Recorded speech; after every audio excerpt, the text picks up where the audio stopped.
consciousness. Anything spiritual science makes public in any form should never originate in any other kind of soul-spirit observation than the one that occurs in the fully waking state. 2 soul experiences are important as our spiritual training continues. One is what makes us able to say, quote, "From now on, when I disregard all the impressions the physical outer world can give me, and look into my inner self, I will not be looking at a being whose activity is totally extinguished, but at a being who is aware of itself in a world I knew nothing about, as long as I allowed myself to be stimulated only by impressions from my senses and from my ordinary intellect," unquote. At this moment, the soul has the feeling of having given birth to a new being within itself, to the essential core of its own being, as described above. This new being has characteristics that are totally different from those previously present in the soul. The other experience is that of having the old being standing like a second being alongside the new. What we formerly experienced as containing us now turns into something we confront from outside in a certain respect.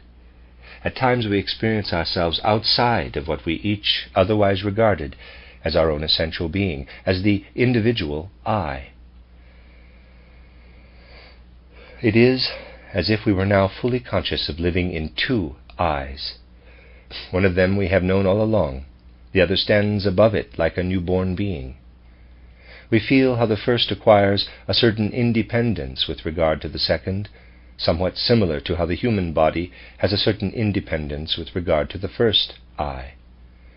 This experience is very significant because it makes us realize what it means to live in the world we are trying to reach through our training. The second, newborn I, can now be guided into perception in the spiritual world. Within it, something can develop that has the same significance for this spiritual world as the sense organs have for the physical world of the senses.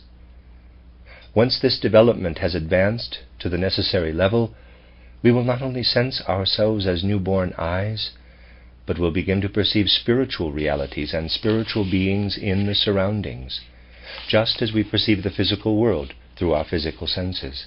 This is a third important experience. To really cope at this level of spiritual training, we must count on the fact that self-love and egotism will accompany the strengthening of our soul forces, appearing to a degree that we never experience in our ordinary soul life. It would be a mistake to believe that mere ordinary self-love is what we are talking about at this point. At this level of development, this powerful egotism is intensified to the point where it seems like a force of nature within our own souls, and a rigorous will training is required in order to overcome it. This egotism is not produced by spiritual training. It is always present, but becomes conscious only when we experience the Spirit. It is absolutely necessary for will training to go hand in hand with our other spiritual training. We have a strong urge to feel blissfully happy in the world we have just created for ourselves. As described above, we must be able to extinguish, so to speak, what we have just worked so hard to bring about. Having reached the imaginative world, we must extinguish ourselves. But egotism's strongest urges agitate against this. It is easy to believe that the exercises of spiritual training are something external and disregard the soul's moral development.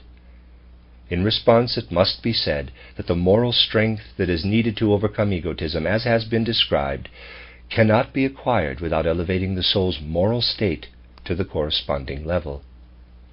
Progress in spiritual training is unthinkable unless it is accompanied by moral progress.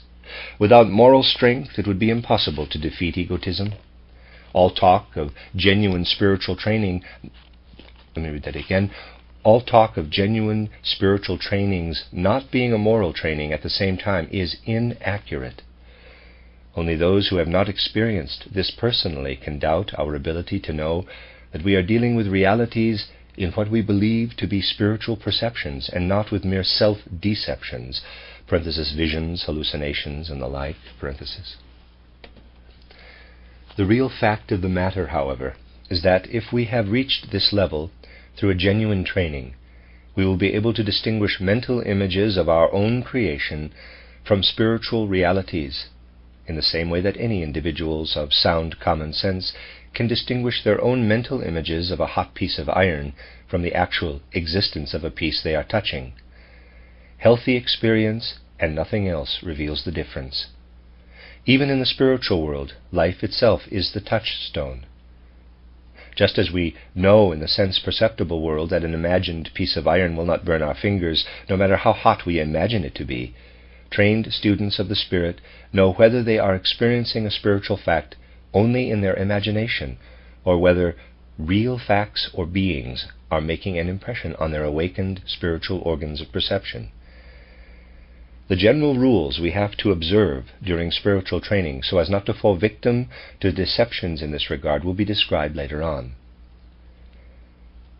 At this point, it is extremely important for students of the Spirit to have acquired a very specific state of soul when they first became conscious of the newborn I, since it is through the I that we become able to guide our sensations, mental images, and feelings, our urges, desires, and passions. Perceptions and mental images cannot be left to their own devices in the soul. They must be controlled through thoughtful deliberation. The I is what implements the laws of thinking and uses them to bring order into our life of thoughts and mental images. Something similar is true of our desires, urges, inclinations, and passions. Our ethical principles become the guides for these soul forces. Through moral judgment, the I becomes the soul's guide in this area. If an individual then extracts a higher I from the ordinary one, the original I becomes independent in a certain respect, and it loses as much vital strength as is given to the higher I. Let's suppose, however, that an individual who has not yet developed sufficient ability and stability with regard to laws of thinking and powers of judgment chooses to give birth to the higher I on this level. This person will only be able to leave behind as much thinking ability for his or her lower I as was developed previously. If the amount of orderly thinking is insufficient, a disorderly, confused, fantastical type of thinking and judging will appear in this person's newly independent, ordinary I. Because the newborn I in such a person can also only be weak, the confused lower I will dominate supersensible perception, and the person in question will not demonstrate balance in judging his or her observations of the supersensible.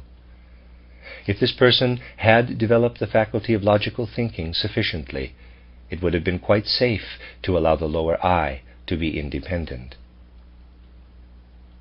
This is also true in the domain of ethics. If we have not achieved firmness in our moral judgments, if we have not sufficiently mastered our inclinations, urges, and passions, we will allow the ordinary I to become independent under circumstances in which these soul forces are still active. As a result, we may not apply the same high standards of truthfulness to our experiences of supersensible cognition as we do to what we raise to the level of consciousness in the outer physical world. With this slackened sense of truth, we could take all kinds of fantastic imaginings for spiritual reality.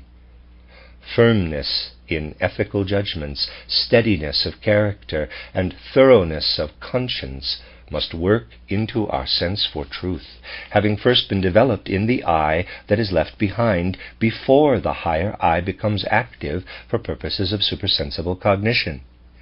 This is not meant to scare people away from spiritual training, but it does have to be taken very seriously.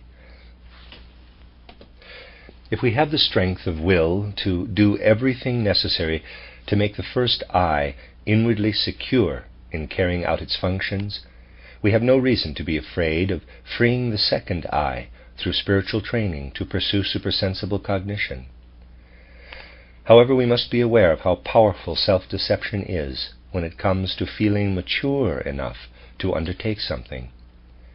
Students in the spiritual training that is described here develop their thought life to the extent that they will never be in danger of going astray, although this is often assumed to be inevitable. This thought development makes all the necessary inner experiences appear and be played out in the soul as they should be, without being accompanied by harmful aberrations of fantasy. Without appropriate thought development, these experiences can cause profound uncertainty in the soul. Through the method emphasized here, these experiences appear in such a way that it is possible to become completely familiar with them, just as we become familiar with perceptions of the physical world if we are in a sound state of mind. By developing our thought life, we become more able to observe what we are experiencing in ourselves. If we do not develop it, we will not be able to face this experience in a calm and collected manner. An appropriate training lists certain qualities that those who want to find the way into the higher world should acquire through practice. These are, above all, the soul's mastery over its train of thought, its will, and its feelings. The method for bringing this mastery about through practice has two goals. On the one hand, this practice is meant to imbue the soul with stability, certainty, and equilibrium, to the extent that it retains these qualities even when a second eye is born out of it. On the other hand, it is meant to give this second eye strength and support for its journey. Objectivity is what our thinking needs most of all for spiritual training. In the physical world of the senses, life is the great teacher of the human eye as far as objectivity is concerned. If the soul chose to allow its thoughts to wander aimlessly, it would have to be immediately corrected by life so as not to come into conflict with it. The soul's thinking must correspond to the actual course of life's realities. When we turn our attention away from the physical world of the senses, we are no longer subject to its automatic correction, so our thinking will go astray if it is not able to self-correct.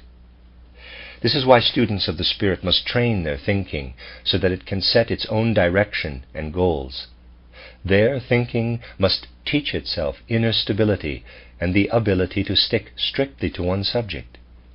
For this reason, the appropriate, quote, thought exercises, unquote, we undertake should not deal with unfamiliar and complicated objects, but with ones that are simple and familiar.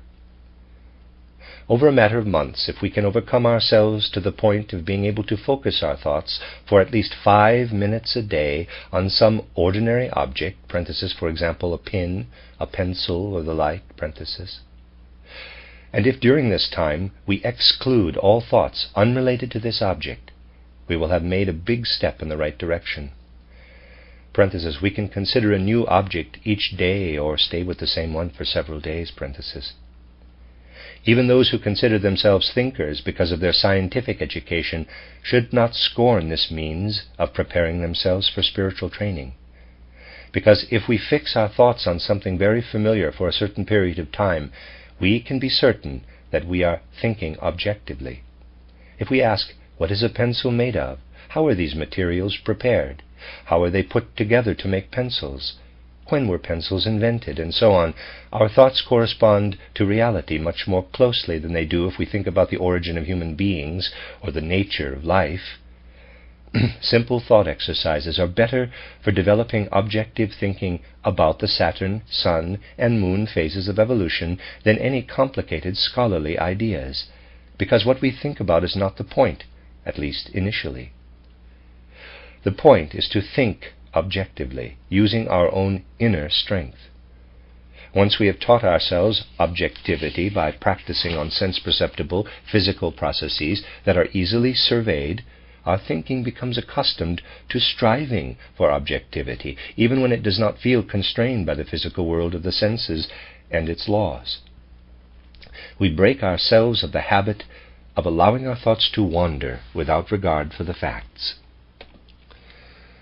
The soul must become a ruler in the domain of the will, just as it is in the world of thoughts. Here again life itself appears as the controlling element in the physical world of the senses.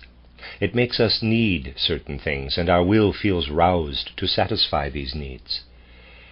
For the sake of higher training, we must get used to strictly obeying our own commands. If we do this, we will become less and less inclined to desire non-essentials. Dissatisfaction and instability in our life of will, however, are based on desiring things without having any clear concept of realizing these desires. This dissatisfaction can disrupt our entire mental life when a higher I is trying to emerge from the soul. A good exercise is to tell ourselves to do something daily at a specific time over a number of months. Today, at this particular time, I will do this. We then gradually become able to determine what to do and when to do it, in a way that makes it possible to carry out the action in question with great precision.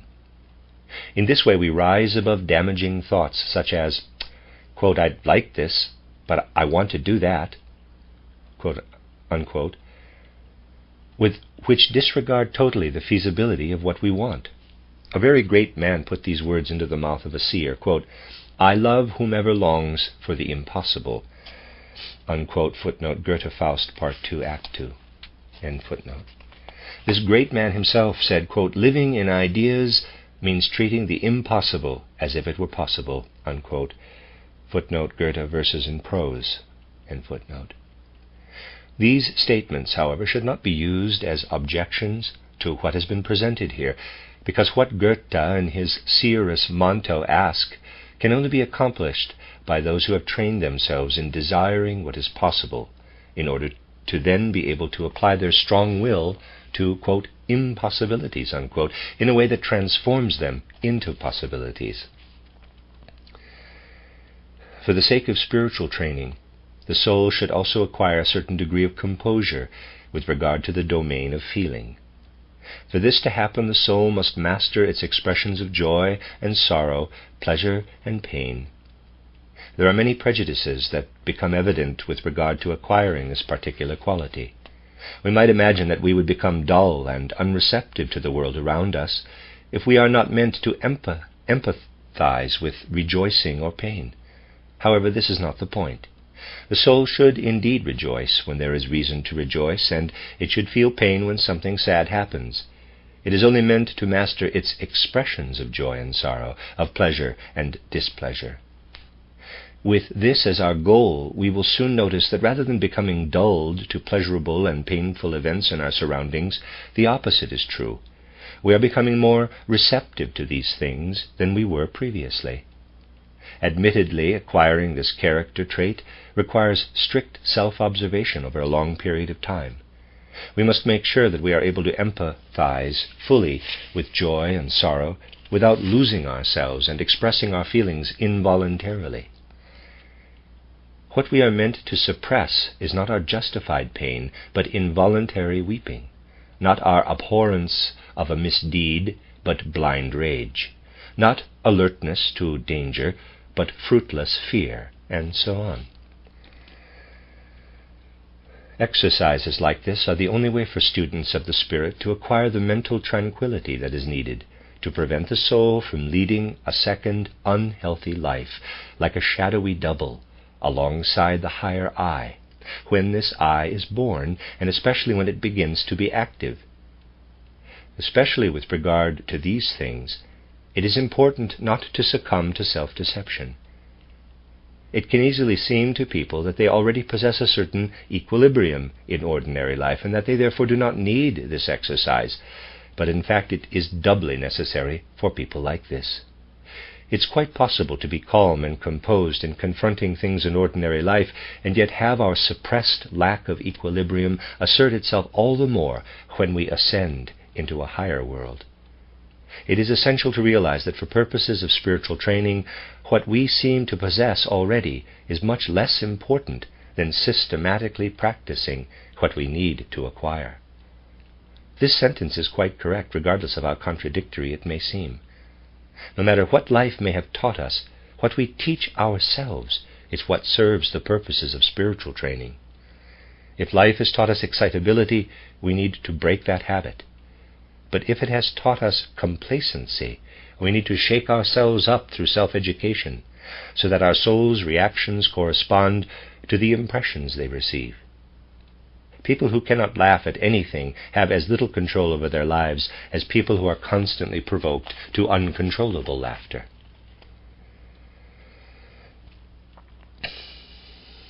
An additional way of training our thinking and feeling is by acquiring a quality we can call positivity. There is a beautiful legend that tells of Christ Jesus and several other people walking past a dead dog. Footnote, a story attributed to the Persian poet Nizami, 1141 to 1203, and adapted by Goethe for inclusion in his Westöstlicher Divan. It is translated into English as agrophon in selected poems. Angelos Sikellanios, Princeton University Press, Princeton, 1979, pages 137 to 139. End footnote. The others all turned away from the ugly sight, but Christ Jesus spoke admiringly of the animal's beautiful teeth. We can practice maintaining the soul attitude toward the world that this legend exemplifies. The erroneous, the bad, and the ugly must not prevent the soul from finding the true, the good, and the beautiful wherever they are present.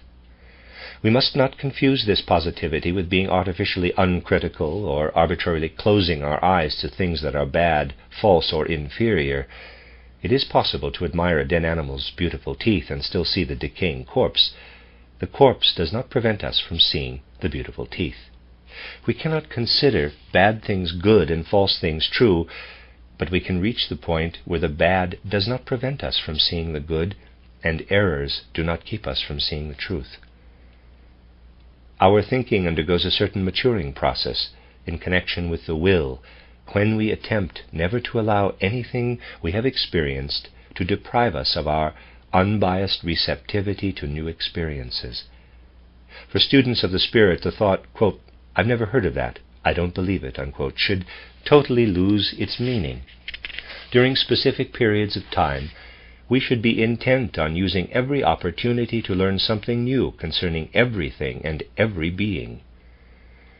If we are ready and willing to take previously unaccustomed points of view, we can learn from every current of air, every leaf, every babbling baby. Admittedly, it is easy to go too far with regard to this ability. At any given stage in life, we should not disregard all our previous experiences. We should indeed judge what we are experiencing in the present on the basis of past experiences. This belongs on one side of the scales. On the other, however, students of the Spirit must place their inclination to constantly experience new things, and especially their faith in the possibility that new experiences will contradict old ones. We have now listed 5 soul qualities that students in a genuine spiritual training need to acquire. Control of one's train of thought. Control of one's will impulses. Composure in the face of joy and sorrow. Positivity in judging the world. And receptivity in one's attitude toward life.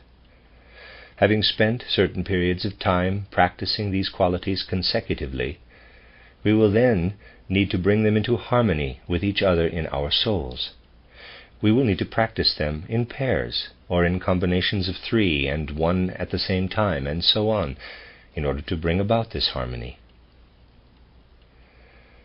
Methods of spiritual training recommend these exercises, because if conscientiously carried out, they not only have the above-mentioned direct effects on students, but also affect them in many indirect ways that they need on their path to the spiritual worlds.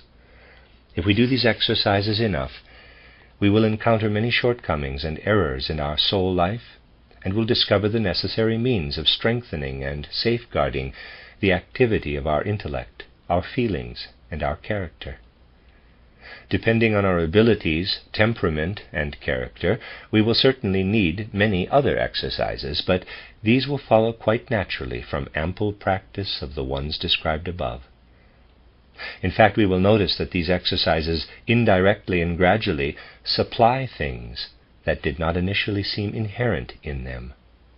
For example, after a certain time, people with too little self-confidence will notice that doing these exercises develops the self-confidence they need.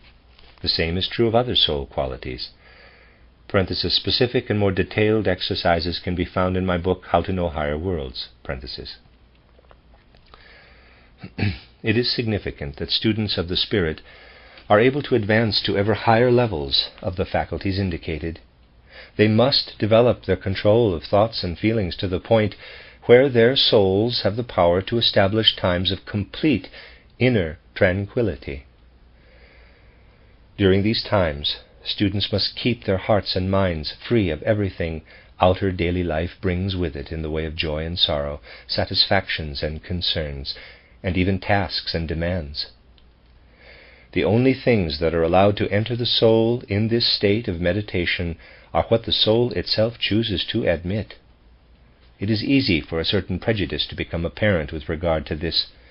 People might think that we would estrange ourselves from daily life and its tasks if we withdrew our heart and mind from them for certain periods during the day. In reality, however, this is not the case at all.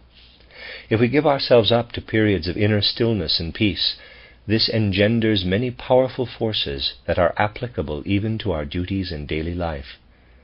As a result, we will not only not be worse at fulfilling our daily obligations, but will certainly be better at it than we were before. It is extremely valuable when people are able to detach themselves completely during these periods from thoughts about their personal concerns and rise to concerns that are shared by all.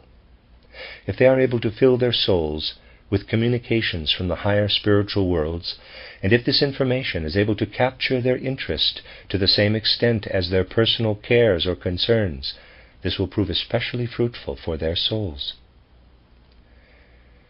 If we make an effort to intercede in our soul life and regulate it in this way, we will also find it possible to observe ourselves and our own concerns with the same composure we apply to the concerns of others. Being able to look at our own experiences, joys and sorrows as if they belong to someone else is a good preparation for spiritual training. We can gradually acquire this ability to the necessary extent by taking time after our day's work is done to allow our experiences of the day to pass in front of us in the Spirit. We should see ourselves in the images of these experiences. That is, we must look in on ourselves in our daily lives as if from outside. We acquire a certain facility in self-observation of this sort by beginning with visualizations of small, isolated portions of our daily life. With practice, we become increasingly skillful in doing this retrospective view, so that after considerable practice, we are able to form a complete picture in a short time. Looking at our experiences in reverse order is especially valuable for spiritual training, because it forces us to free our visualizations from our normal habit of merely tracing the course of sense-perceptible events with our thinking. In this reversed thinking, we visualize things correctly, but are not bound by their sense-perceptible sequence. This is something we need in order to find our way into the spiritual world. It makes our visualizing stronger in a healthy way. That's why it is also good, in addition to visualizing our daily life in reverse, to do the same with other things, such as the sequence of a drama, a narrative, a melody, and so on. For students of the Spirit, the ideal increasingly becomes to relate to the events they encounter in life with inner certainty and tranquility of soul, and to judge them according to their own inherent significance and value, rather than on the basis of a personal state of mind.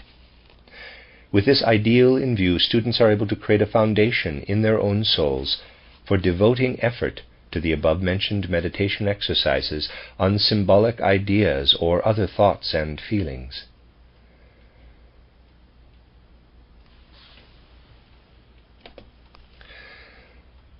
The prerequisites described here must be met, because we build up our supersensible experience on the basis of our standing in ordinary soul life before entering the spiritual world. In two different ways, everything we experience supersensibly is dependent on the soul's point of departure for entering this world.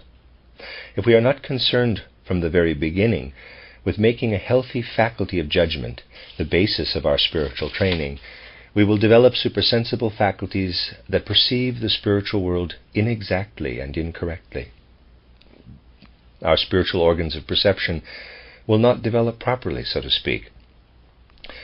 Just as we cannot see properly in the world of the senses if our eyes are defective or diseased, we also cannot perceive properly with spiritual organs that have not been developed on the basis of a healthy faculty of judgment. And if we take an immoral attitude as our point of departure, the way we ascend into the spiritual worlds will make our spiritual view seem clouded or dazed. We will confront supersensible worlds like someone observing the sensory world in a daze. Although in the sensory world such a person will surely not be capable of saying anything significant about that world, even dazed spiritual observers are more awake than people in a normal state of consciousness, so their statements become errors with regard to the spiritual world.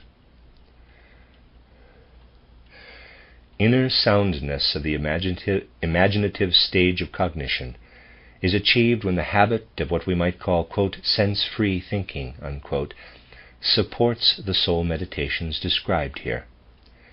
If we form a thought on the basis of observing something in the physical world of the senses, this thought is not sense-free.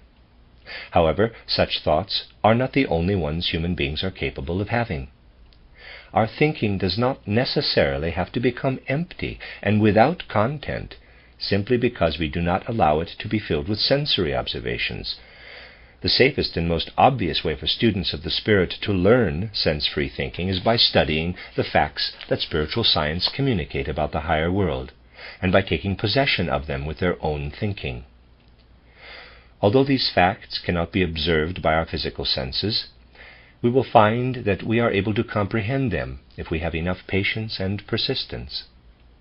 We cannot do research in the higher world or make observations of our own without higher training. But even without it, we can understand everything researchers communicate about this world. There is no reason for anyone to say, "How am I supposed to accept on faith what spiritual researchers say, since I can't see it for myself?" Simply by thinking about it, we can come to the conviction that this information is true. If we can't do this, it's not because it is impossible to believe in something we do not see, but simply because we have applied our thinking but simply because how we have applied our thinking has not yet been sufficiently unbiased, comprehensive, and thorough. To come to clarity on this point, we must realize that human thinking, if it gets a strong inner grip on itself, can comprehend much more than we usually imagine it can. There is an inner entity inherent in thought itself that already has connections to the supersensible world. The soul is usually not aware of these connections, because it is in the habit of developing its thinking abilities only by applying them to the sensory world. As a result, the soul finds information about the supersensible world incomprehensible. However, this information actually is understandable, not only to a spiritually trained way of thinking, but to any thinking that is aware of its full power and is willing to make use of it.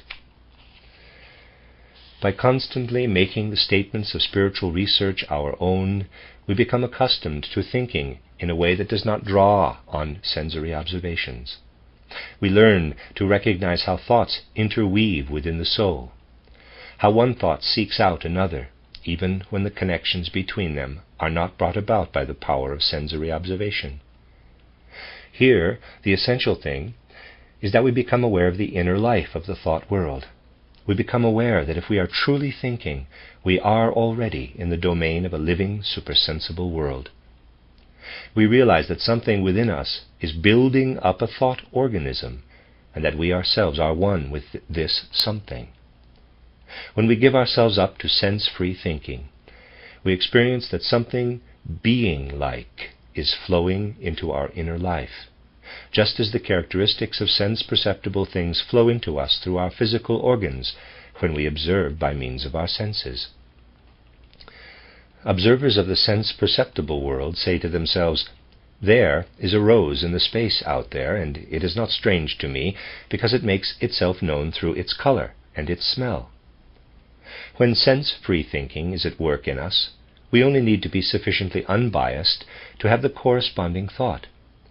Something being-like that links one thought to another within me, forming a thought organism, is making itself known to me. However, there is a difference between the sensations we have of things we observe in the outer sensory world and our sensations of the inherent reality that makes itself known in sense-free thinking. People observing a rose feel that they are observing it from outside, while people devoting themselves to sense-free thinking feel that the inherent reality that is making itself known to them is present within them. They feel one with it. Of course, those who can only bring themselves, either consciously or subconsciously, to acknowledge the existence of things that confront them in the way that external objects do, will not be able to have the feeling that something being-like in character can make itself known through the fact that they feel one with it. In order to see correctly in this connection, we must be able to have this inner experience. We must learn to distinguish the connections between thoughts that we create freely and arbitrarily from the ones we experience within ourselves when we silence our personal arbitrary will. In the case of the latter, we may then acknowledge that while we ourselves are quite still and are not creating any connections between thoughts, we are giving ourselves up to what, quote-unquote, thinks in us. We are then as fully justified in saying that something being-like in character is working in us as we are in saying that the rose is working on us when we perceive a certain red color or a particular scent. This is not contradicted by the fact that the contents of these particular thoughts of ours have been communicated to us by spiritual researchers. Although these thoughts are already present when we give ourselves up to them, it would be impossible for us to think them without recreating them anew in our souls in each single instance. In any case, the important point here is that when spiritual researchers awaken thoughts in their listeners and readers, these people must first draw these thoughts up out of themselves.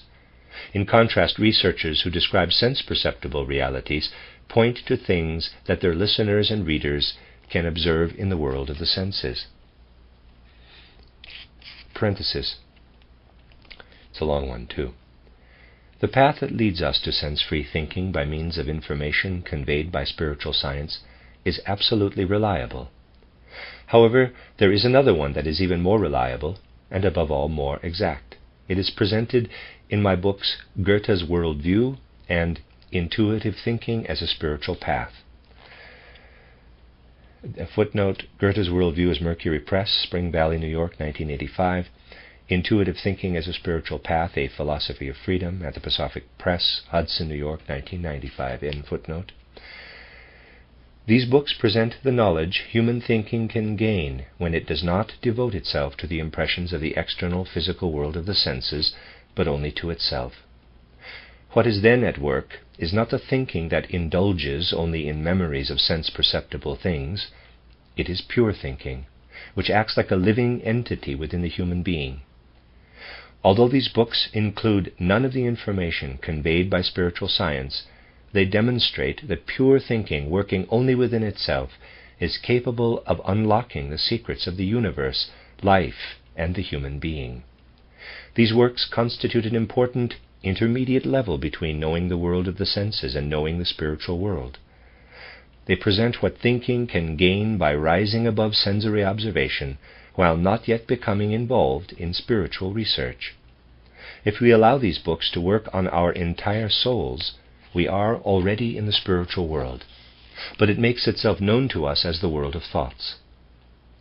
People who feel that they are in a position to allow an intermediate stage such as this to work on them are traveling a safe path. It will give them a feeling for the higher world that will bear the most beautiful fruit in all times to come. end parentheses. That's the end of paragraph 33 on page 325. And I'll end this section here. I'm on page 325 of An Outline of Esoteric Science, Chapter 5. This is the third part of Chapter 5 that I'm reading. And it begins on paragraph 34. To put it precisely, the goal of meditating on the symbolic mental images and feelings characterized above is to develop higher organs of perception within the human astral body. Initially, these organs are created out of the substance of the astral body. They inform us about a new world where we get to know ourselves as new eyes.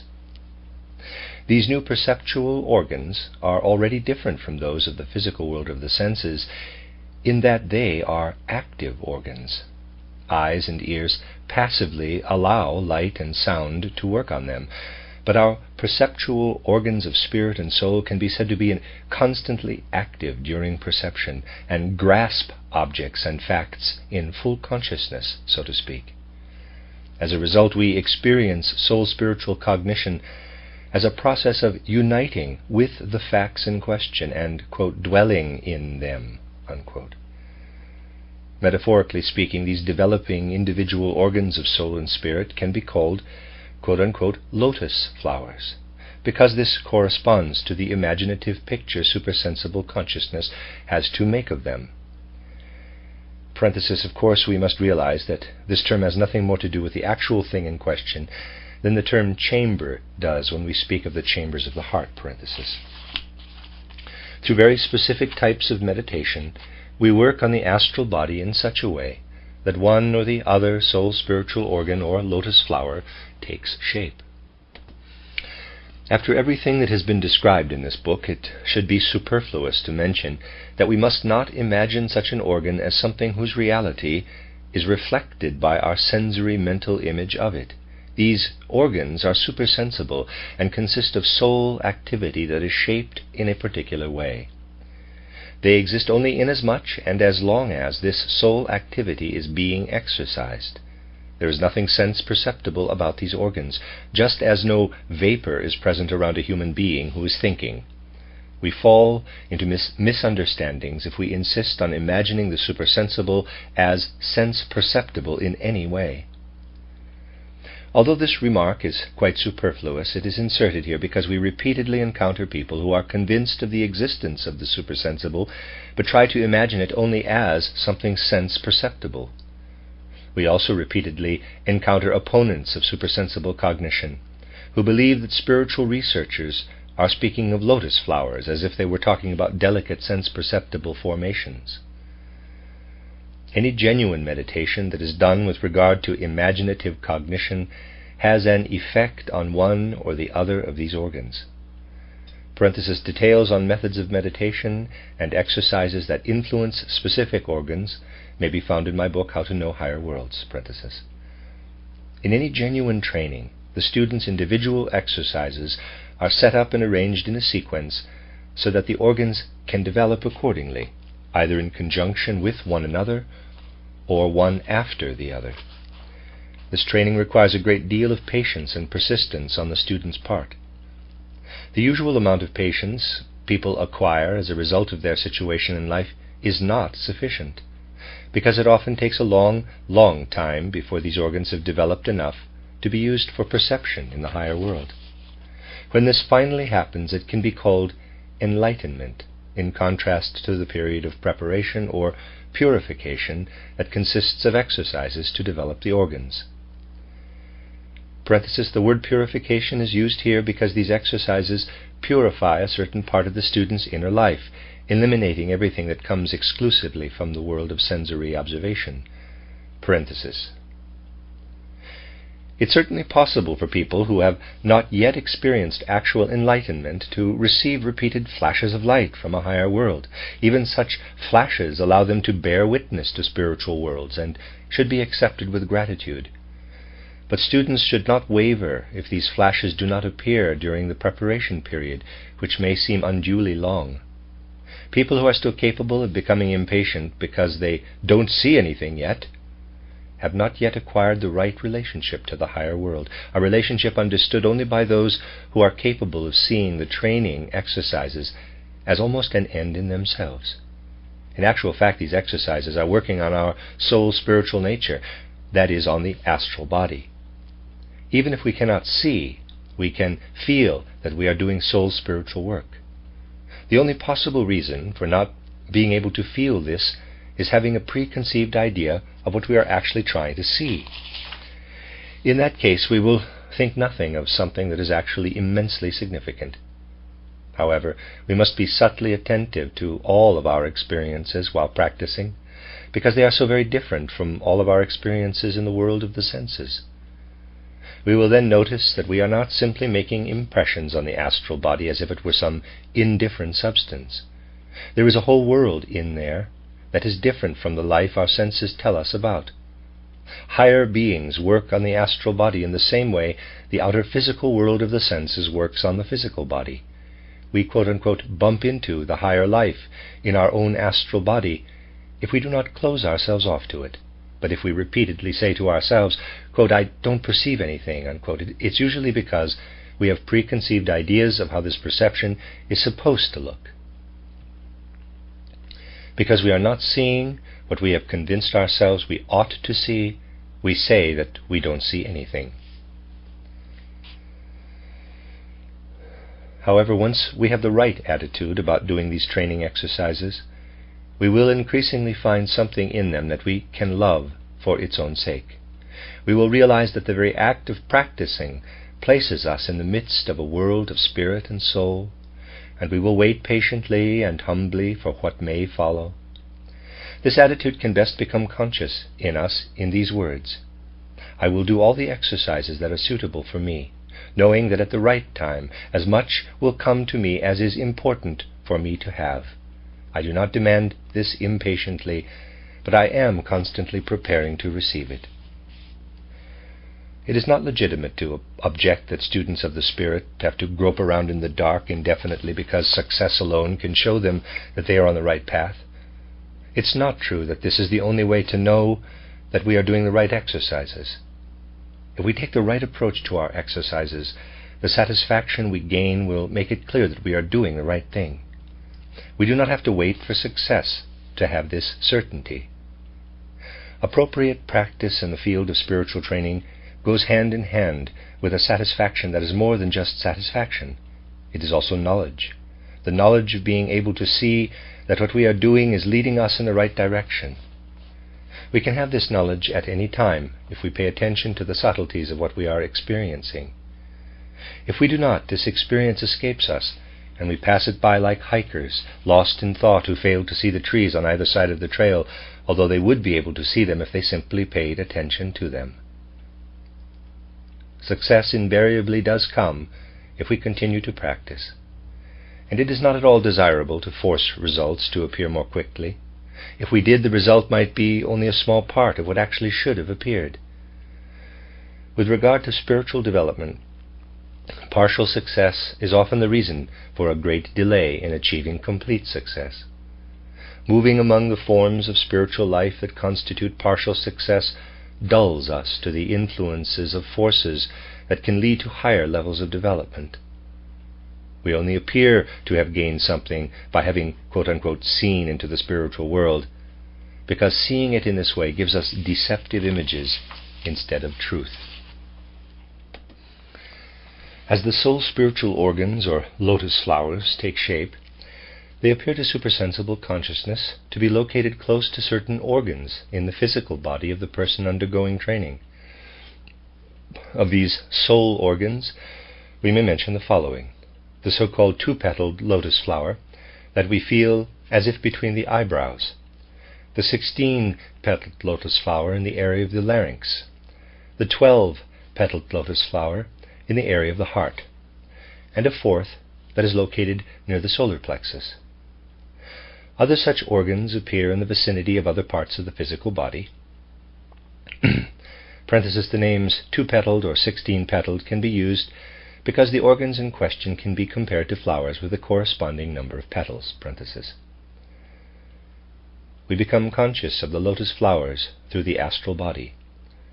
As soon as we have developed one or the other of these organs, we are also aware that we have it. We feel that we are able to make use of it, and that in doing so we are actually entering a higher world. In many respects, our impressions of this world are still similar to impressions of the physical world of the senses. People with imaginative cognition will be able to speak of this new higher world in terms of sensations of warmth or cold, perceptions of sounds and words, and impressions of light or color, because that is how they experience it. However, they are aware that these perceptions express something different in the imaginative world than they do in the world of sense-perceptible reality. They realize that the senses underlying them are soul-spiritual rather than physical-material ones.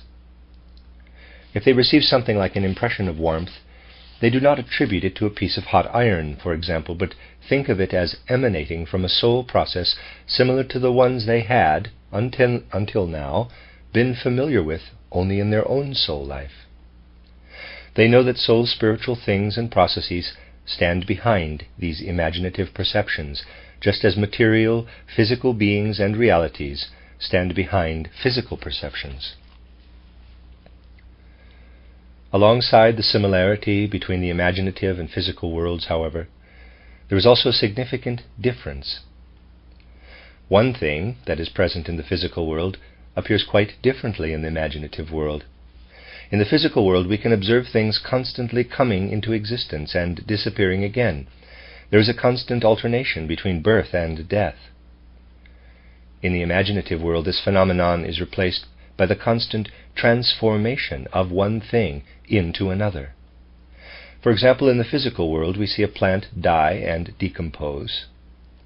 In the imaginative world, another configuration that is physically imperceptible comes about as the plant withers away. The decaying plant is gradually transformed into this other configuration. Once the plant has completely disappeared, this figure has developed fully and taken its place. Birth and death are ideas that lose their significance in the imaginative world. They are replaced by the concept of one thing being transformed into another. Because of this, certain truths about our human makeup become accessible to imaginative cognition. These truths are the ones presented in Chapter 2 of this book. As far as physical sensory perception is concerned, only the processes of the physical body are perceptible. These are played out in the domain of birth and death. The other members of our human makeup, the life body, the sentient body, and the eye, are subject to the laws of transformation and are perceptible to imaginative cognition. Anyone who has advanced to this stage perceives how something that goes on living after death in another state of existence releases itself, so to speak, from the physical body at death. However, inner development does not stop at the level of the imaginative world. If we chose to stop here, we would perceive beings who are undergoing processes of transformation, but we would not be able to interpret these processes, nor would we be able to orient ourselves in this newly won world. The imaginative world is a restless region, full of movement and transformation. There are no resting places in it. We reach such resting places only by developing beyond the level of imaginative cognition to what can be called cognition through inspiration. It is not necessary for those seeking knowledge about the supersensible world to acquire the faculty of imaginative cognition to its fullest extent before moving on to inspiration. Their exercises may be arranged so that what leads to imagination develops parallel to what leads to inspiration. After the appropriate amount of time, these students will enter a higher world, where in addition to being able to perceive, they will also be able to orient themselves and interpret what they see. Typically, however, they first perceive some of the phenomena of the imaginative world and only later feel that they are gaining the ability to orient themselves. Compared to the world of mere imagination, however, the world of inspiration is something totally new. Through imagination, we perceive the transformation of one process into another, but through inspiration, we become familiar with the inner qualities of the beings who are undergoing transformation. Through imagination, we recognize the soul expression of these beings, but through inspiration, we penetrate their inner spiritual nature. Above all, we recognize a multitude of spiritual beings and the relationships between them. In the physical world of the senses, we are also dealing with a multitude of different beings, but the multitude in the world of inspiration is different in character. There, each being's very specific relationships to others are determined by its inner makeup rather than by external influences, as is the case in the physical world. When we perceive a being in the world of inspiration, we do not perceive any outer effect it might have on another, that is, any effect comparable to how physical beings affect each other. Instead, the relationship between beings comes about through how they are each inwardly constituted. In the physical world, this relationship can be compared to the relationship between individual sounds or letters in a word. Let's take the word human. It is brought about by the combined sounding of the speech sounds, H-U-M-A-N.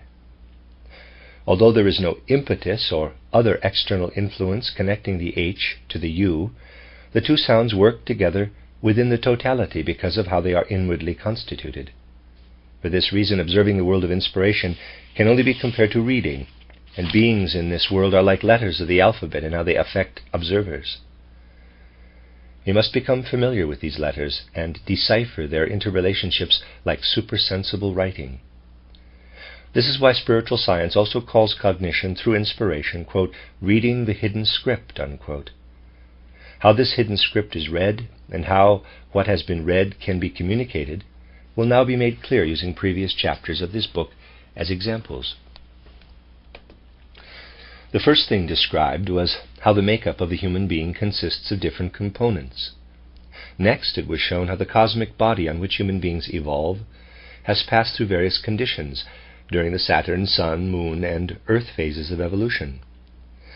The perceptions that allow us to recognize the members of our human makeup, on the one hand, and the Earth's successive stages and earlier metamorphoses on the other, are perceptible to imaginative cognition. However, it is also necessary to recognize the connections that exist between the Saturn state and the physical human body, the Sun state and the ether body, and so on. It must be possible to demonstrate that the seminal nucleus of the physical human body came about already during the Saturn state, and that it then continued to evolve during the Sun, Moon, and Earth states until it reached its present form. For example, it was necessary to show what changes took place in the human being as a result of the separation of the Sun from the Earth, and that something similar happened in relation to the Moon. It was also necessary to describe the interactions that were needed for the transformations in humanity that occurred during the Atlantean Age and the successive periods of the Indian, Persian, and Egyptian cultures, and so on. Depicting these connections does not result from imaginative perception, but from cognition through inspiration, from reading the hidden script in which imaginative perceptions are like letters or sounds. This sort of reading, however, is needed for other things, in addition to explaining what has been described above. We would not be able to understand the whole course of a human life if we were able to look at it only through imaginative cognition. If we were not able to orient ourselves within our imaginative perceptions, we would perceive how the soul's spiritual members are released from what remains behind in the physical world at death, but we would not understand the connections between what happens after a person's death and the states that precede and follow. Without cognition through inspiration, the imaginative world would remain like writing that we stare at without being able to read.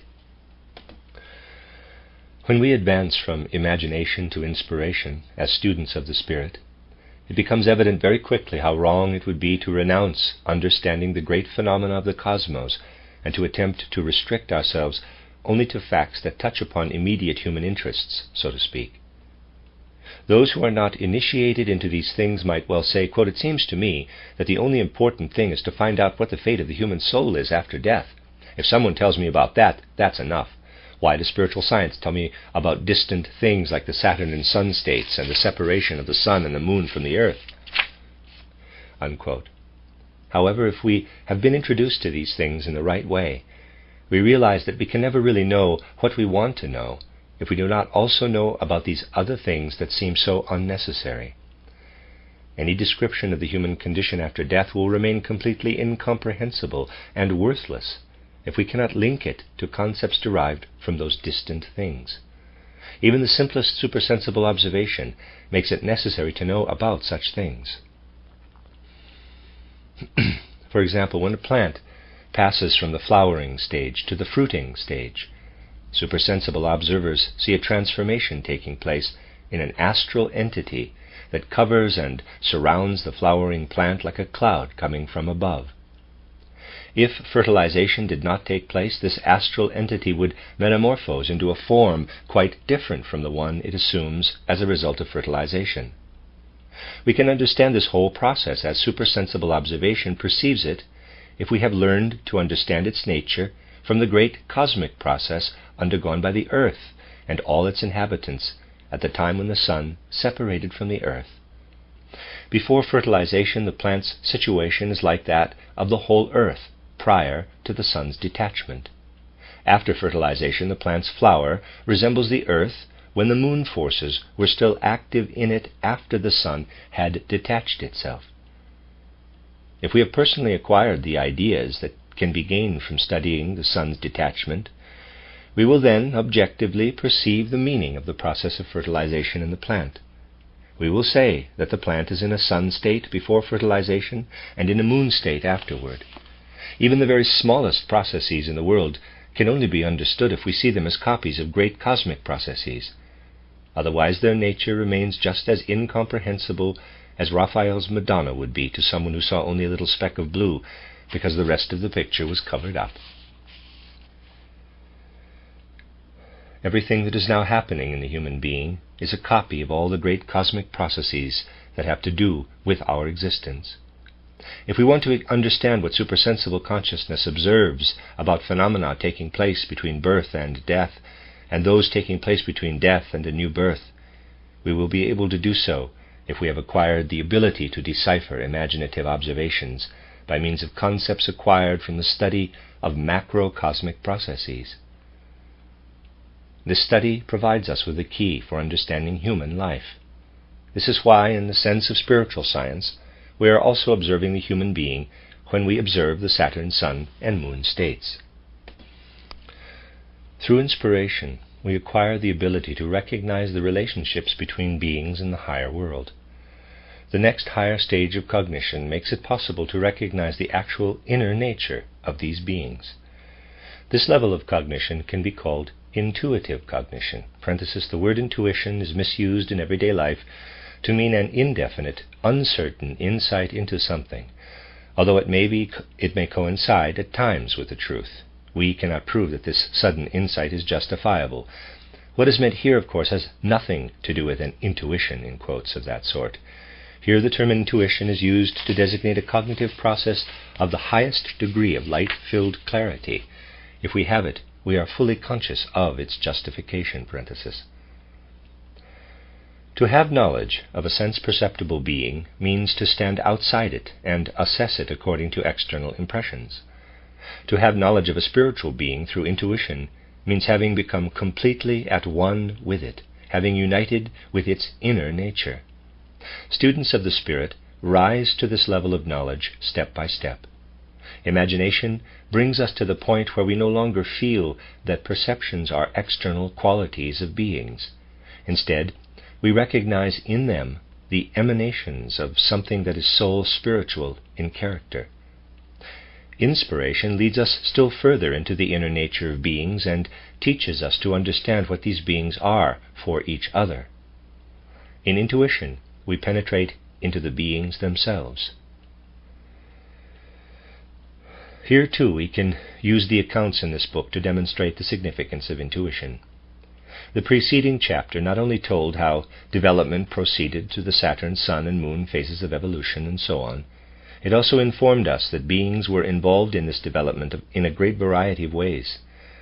the thrones or spirits of will, the spirits of wisdom, the spirits of movement, and others were all introduced. In the earth phase of evolution, the Luciferic and Ahrimanic spirits were mentioned. The structure of the cosmos was traced back to the beings involved in it. We can learn about these things through intuitive cognition, something we already feel if we want to understand even the course of a human life. In the time after death, what has freed itself from the physical bodily aspect of the human being passes through various states. Imaginative cognition would still be more or less able to describe the states immediately following death. However, what happens when a human being advances further into the period between death and a new birth would remain totally incomprehensible to imagination if inspiration were not added to it. Only inspiration is able to discover what can be said about human life after purification in the land of spirits. However, inspiration is no longer adequate for the next stage. It loses the thread of understanding at this point, so to speak.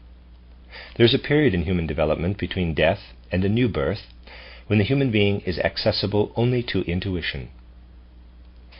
However, this part of the human being is always within us, and if we want to understand it in its true inner nature, we must also use intuition to seek it out in the time between birth and death.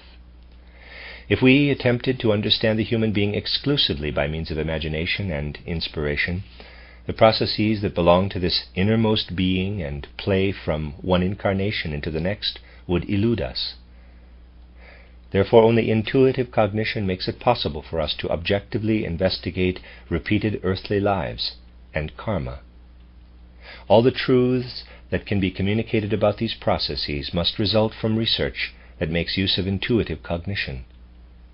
Knowledge of the inner being within us can also come only from intuition. Through intuition, we perceive the aspect of ourselves that progresses from one earthly life to another. Exercises for the soul and spirit are the only way we can achieve the knowledge that comes from inspiration and intuition. These exercises are similar to the contemplations or meditations described for acquiring imagination. However, while these exercises that lead to imagination are linked to impressions of the physical world of the senses, this link must increasingly disappear in exercises that lead to inspiration. To clarify what has to happen, let's think again about the symbol of the rose cross. By immersing ourselves in it, we have an image before us whose components are taken from impressions of the sensory world, the black color of the cross, the roses, and so on. However, the way these components are combined into the rose cross is not derived from the physical world of the senses.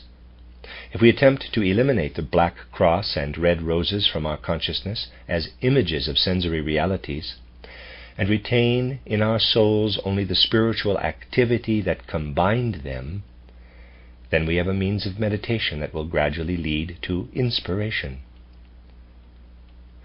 Within our souls we should ask, what have I done inwardly in order to combine the cross and roses into this symbol?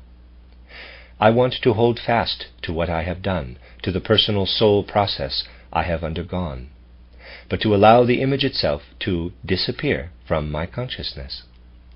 I will feel everything within me that my soul did in order to bring the image about, but I will not picture the image itself. From this point onward, I will dwell quite inwardly in the activity of mind that created the image.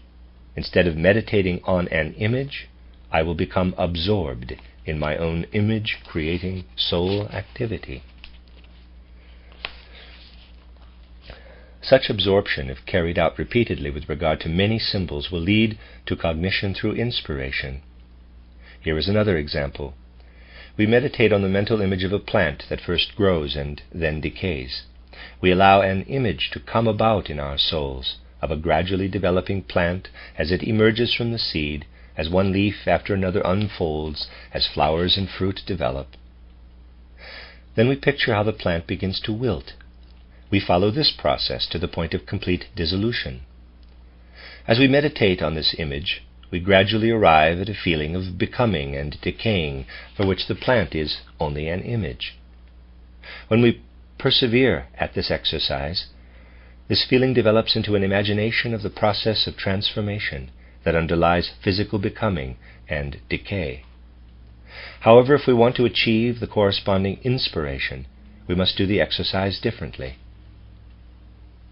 We must reflect on the actual soul activity that derived the idea of becoming and decay from the image of the plant.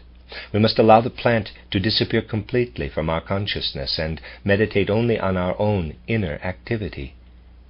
Only exercises of this sort make it possible to rise to the level of inspiration.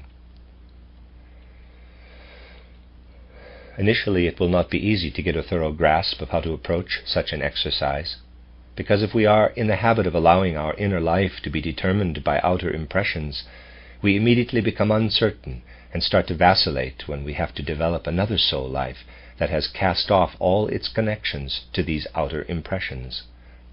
To an even greater degree than in acquiring imaginations, it must be clear to us that we should only undertake exercises that lead to inspiration if we are willing to accompany them with all the precautionary measures that will safeguard and solidify our power of judgment, our feeling life, and our character. Taking these precautions has two results. First, our personalities will not become unbalanced during supersensible perception. Second, we will acquire the ability to really carry out what these exercises demand of us. We will find these exercises difficult only as long as we have not acquired a certain very specific soul makeup, very specific feelings and sensations.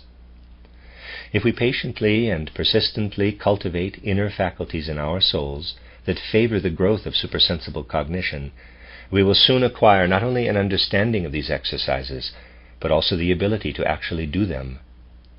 We will gain much by acquiring a habit of often withdrawing into ourselves in a way that is less concerned with brooding about ourselves than with quietly organizing and digesting our experiences in life. We will find that our ideas and feelings are enriched by bringing one experience into relationship with another. We will become aware to what a great extent we experience new things, not only by having new impressions and encounters, but also by allowing the old ones to work in us. If we begin to allow the experiences and even the opinions we have acquired to interact as if we ourselves, with all our sympathies and antipathies and personal interests and feelings, were not even present, we will prepare the ground well for the forces of supersensible cognition. We will truly develop what we can call a rich inner life. However, the most important thing in this regard is the stability and balance of our soul qualities. In devoting ourselves to a certain soul activity, we tend to fall into one-sidedness all too easily. As a result, if we once become aware of the advantages of inner reflection and dwelling in our own world of ideas, we may develop such an inclination toward this that we increasingly shut ourselves off from the impressions of the outer world. This, however, makes our inner life dry and desolate. We will go the farthest if, alongside the ability to retreat into ourselves, we preserve our open receptivity to all impressions of the outer world. This does not apply only to life's so-called important impressions. Any individual in any situation, even in the most miserable surroundings, can experience enough simply by remaining open and receptive. We do not need to go looking for experiences. They are everywhere. It is also especially important how we transform these experiences in our souls. For example, we might make the discovery that someone we or others greatly admire has a certain character trait we would have to consider a shortcoming. This experience can lead our thinking in one of two directions. We could simply say, "Now that I've realized this, I can no longer respect this person the way I used to." Or we could ask ourselves, how is it possible for this respected person to be afflicted with this particular fault? What must I do to imagine this fault not only as a shortcoming, but as something caused by this person's life, or perhaps even by his or her great qualities? If we were to ask ourselves these questions, we might come to the conclusion that our respect is in no way diminished by having observed this shortcoming. Every time we come to such a conclusion, we learn something and increase our understanding of life. Now, it would certainly be a bad thing if the merits of this way of looking at life were to mislead us into excusing everything possible in people or things that have our sympathy, or if we were to acquire a habit of disregarding everything that deserves criticism on the grounds that doing so is advantageous for our inner development. This is not the case when the impulse not only to censure but also to understand the faults comes from our own motivations. However, it is advantageous if the instance at hand elicits this attitude, regardless of whether we who judge stand to gain or lose by it. It is absolutely correct that we cannot learn by condemning a fault, but only by understanding it. However, if we want to exclude disapproval entirely for the sake of understanding, we will not get far either. Once again, the important thing is stability and balance in our soul forces, not one-sidedness in one direction or another. This is particularly true of one soul quality that is exceptionally significant for individual development, namely the feeling we call reverence or devotion. This feeling, whether we develop it in ourselves or already possess it as a fortunate gift of nature, forms an excellent basis for supersensible powers of cognition. Being able to look up to certain people in our childhood and youth with devoted admiration, in the same way that we would look up to high ideals, means that supersensible cognition will find fertile ground in our souls where it can thrive. Later on in life, when our judgment has matured, if we look up at the starry heavens and sense the revelation of higher powers with complete devotion and admiration, we are preparing ourselves for knowledge of supersensible worlds. And this is also true when we are able to appreciate the forces that prevail in human life. It is of no little significance if, as adults, we are still able to have the highest degree of reverence for other people whose worth we surmise or believe to recognize. Only when such reverence is present can a view into the higher worlds open up. If we are not capable of reverence, we will never advance very far in our knowledge. If we do not want to acknowledge the worth of anything in the world, the essence of things will remain closed to us. In contrast, however, if our feelings of reverence and devotion tempt us to totally kill off our healthy self-awareness and self-confidence, we sin against the law of soul stability and balance. Students of the Spirit will work on themselves continually to make themselves ever more mature. But when they do so, they are also permitted to be confident in their individual personalities and in their continuing growth.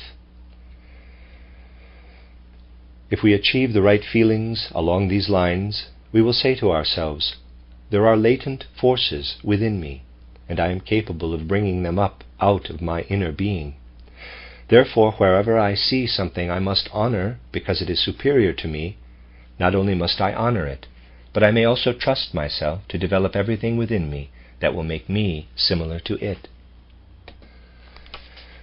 The greater our ability to be attentive to certain processes in life that are not immediately familiar to our personal judgment, the greater the possibility of laying the foundations for leading our development into the spiritual worlds. An example may illustrate this. Individuals may find themselves in a situation in life where they can either do something or leave it undone. The judgment says, do it, but there is still a certain inexplicable something in their feelings that keeps them from doing whatever it is. They can choose to pay no attention to this inexplicable something and simply do whatever their powers of judgment suggest. However, they can also give in to the urging of the inexplicable and refrain from going through with the action in question. If they then follow up the matter further, it may become evident that the results would have been disastrous if they had followed their judgment, and that it was a blessing that they refrained from that particular action. An experience like this can guide our thinking in a very specific direction, allowing us to recognize that there is something in us that guides us better than the degree of judgment we possess at present. We need to be open-minded about this something within us, which we are not mature enough to reach through our faculty of judgment. It is of the greatest possible benefit for the soul to pay attention to such instances in life, because they provide a healthy premonition that there is more in us than we can survey with our power of judgment at any given time. Such attentiveness works to expand our soul life. Once again, however, it is also possible for serious one-sidedness to result. If we got into the habit of always disregarding our judgment because of premonitions, impelling us to do this or that, we might become the playthings of all sorts of undefined urges. It is a short step from a habit of this sort to lack of judgment and superstition. For students of the Spirit, superstition of any sort is disastrous. It becomes possible for us to truly make our way into the domains of spiritual life only if we carefully guard ourselves against superstition, fantastic ideas, and daydreaming. We do not enter the spiritual world in the right way if we rejoice at every opportunity to experience something, quote, that cannot be grasped by the human mind, unquote. A preference for the inexplicable certainly does not make anyone a student of the Spirit. We must break ourselves of the biased habit of thinking that mystics are those who, quote, assume the existence of the inexplicable and the unfathomable, unquote, wherever they please. For students of the Spirit, the appropriate attitude is to acknowledge the presence of hidden forces and beings everywhere, but also to assume that the unfathomable can be successfully investigated if the necessary forces are available.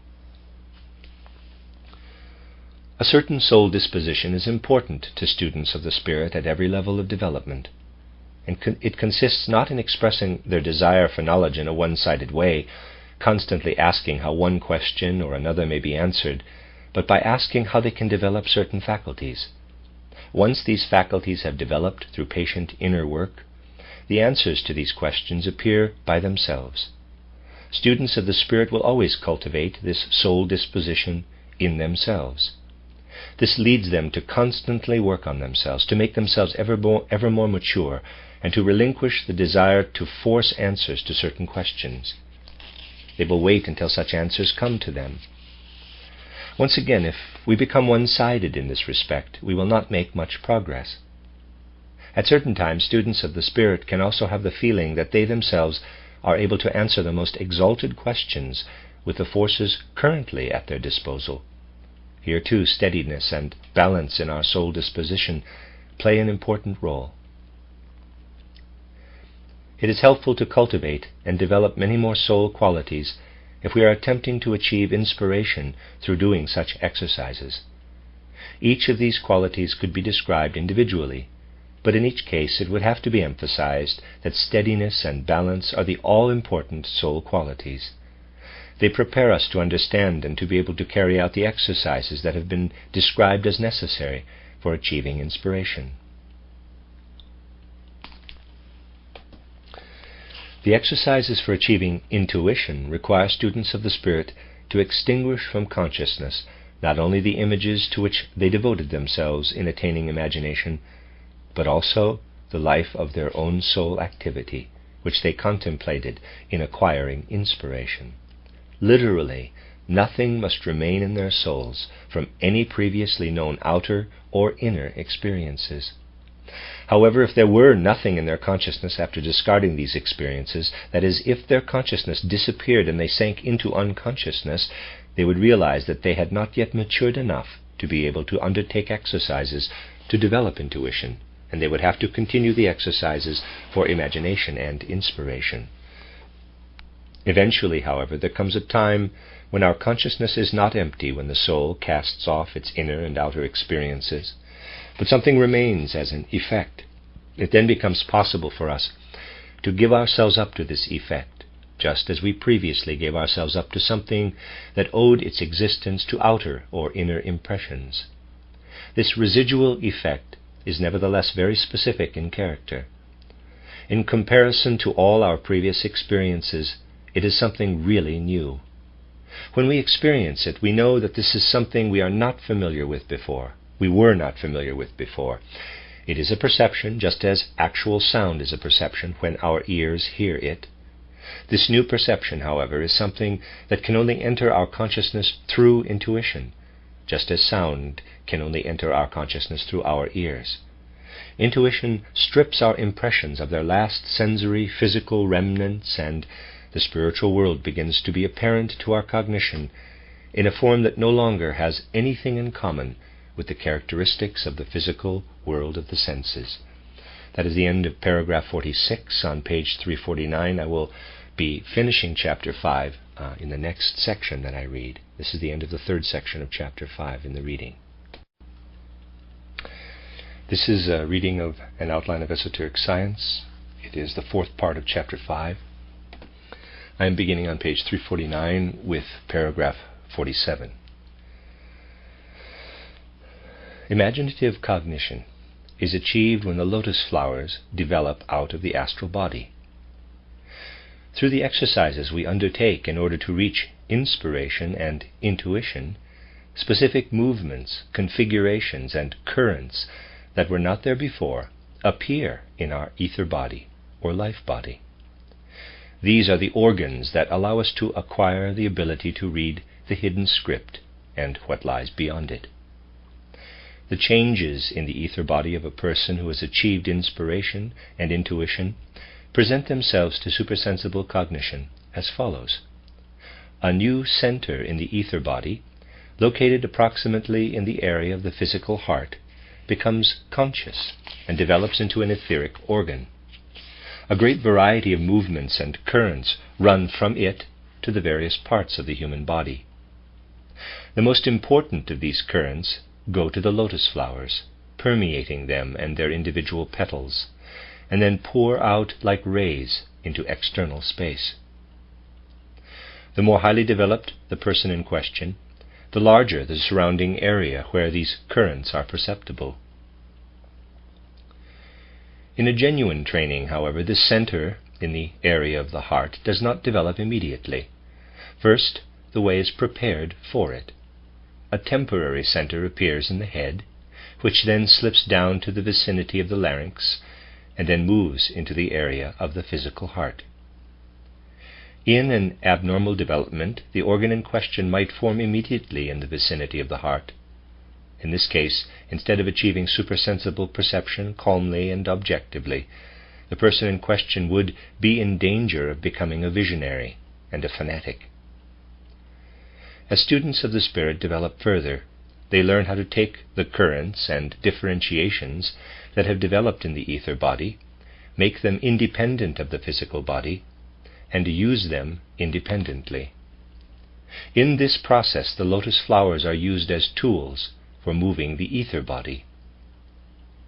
Before this can happen, however, certain currents and rays must have formed all around the ether body, closing it off as if in a delicate network and making it a self-contained entity. Once this has happened, nothing hinders the movements and currents taking place in the ether body from coming into contact with the external world of soul and spirit, so that outer soul spiritual events and inner ones taking place in the human ether body intermingle. At this point, such a person consciously perceives the world of inspiration. Cognition of this sort does not appear in the same way as the cognition that applies to the physical world of the senses. In the sensory world, we receive perceptions through our senses and then form mental images and concepts about them. This is not the case when we know about something through inspiration. What we know there is immediately present in a single action. There is no such thing as thinking about a perception after it occurs. In inspiration, what we acquire in the form of a concept after the fact in sensory physical cognition is presented simultaneously with the perception.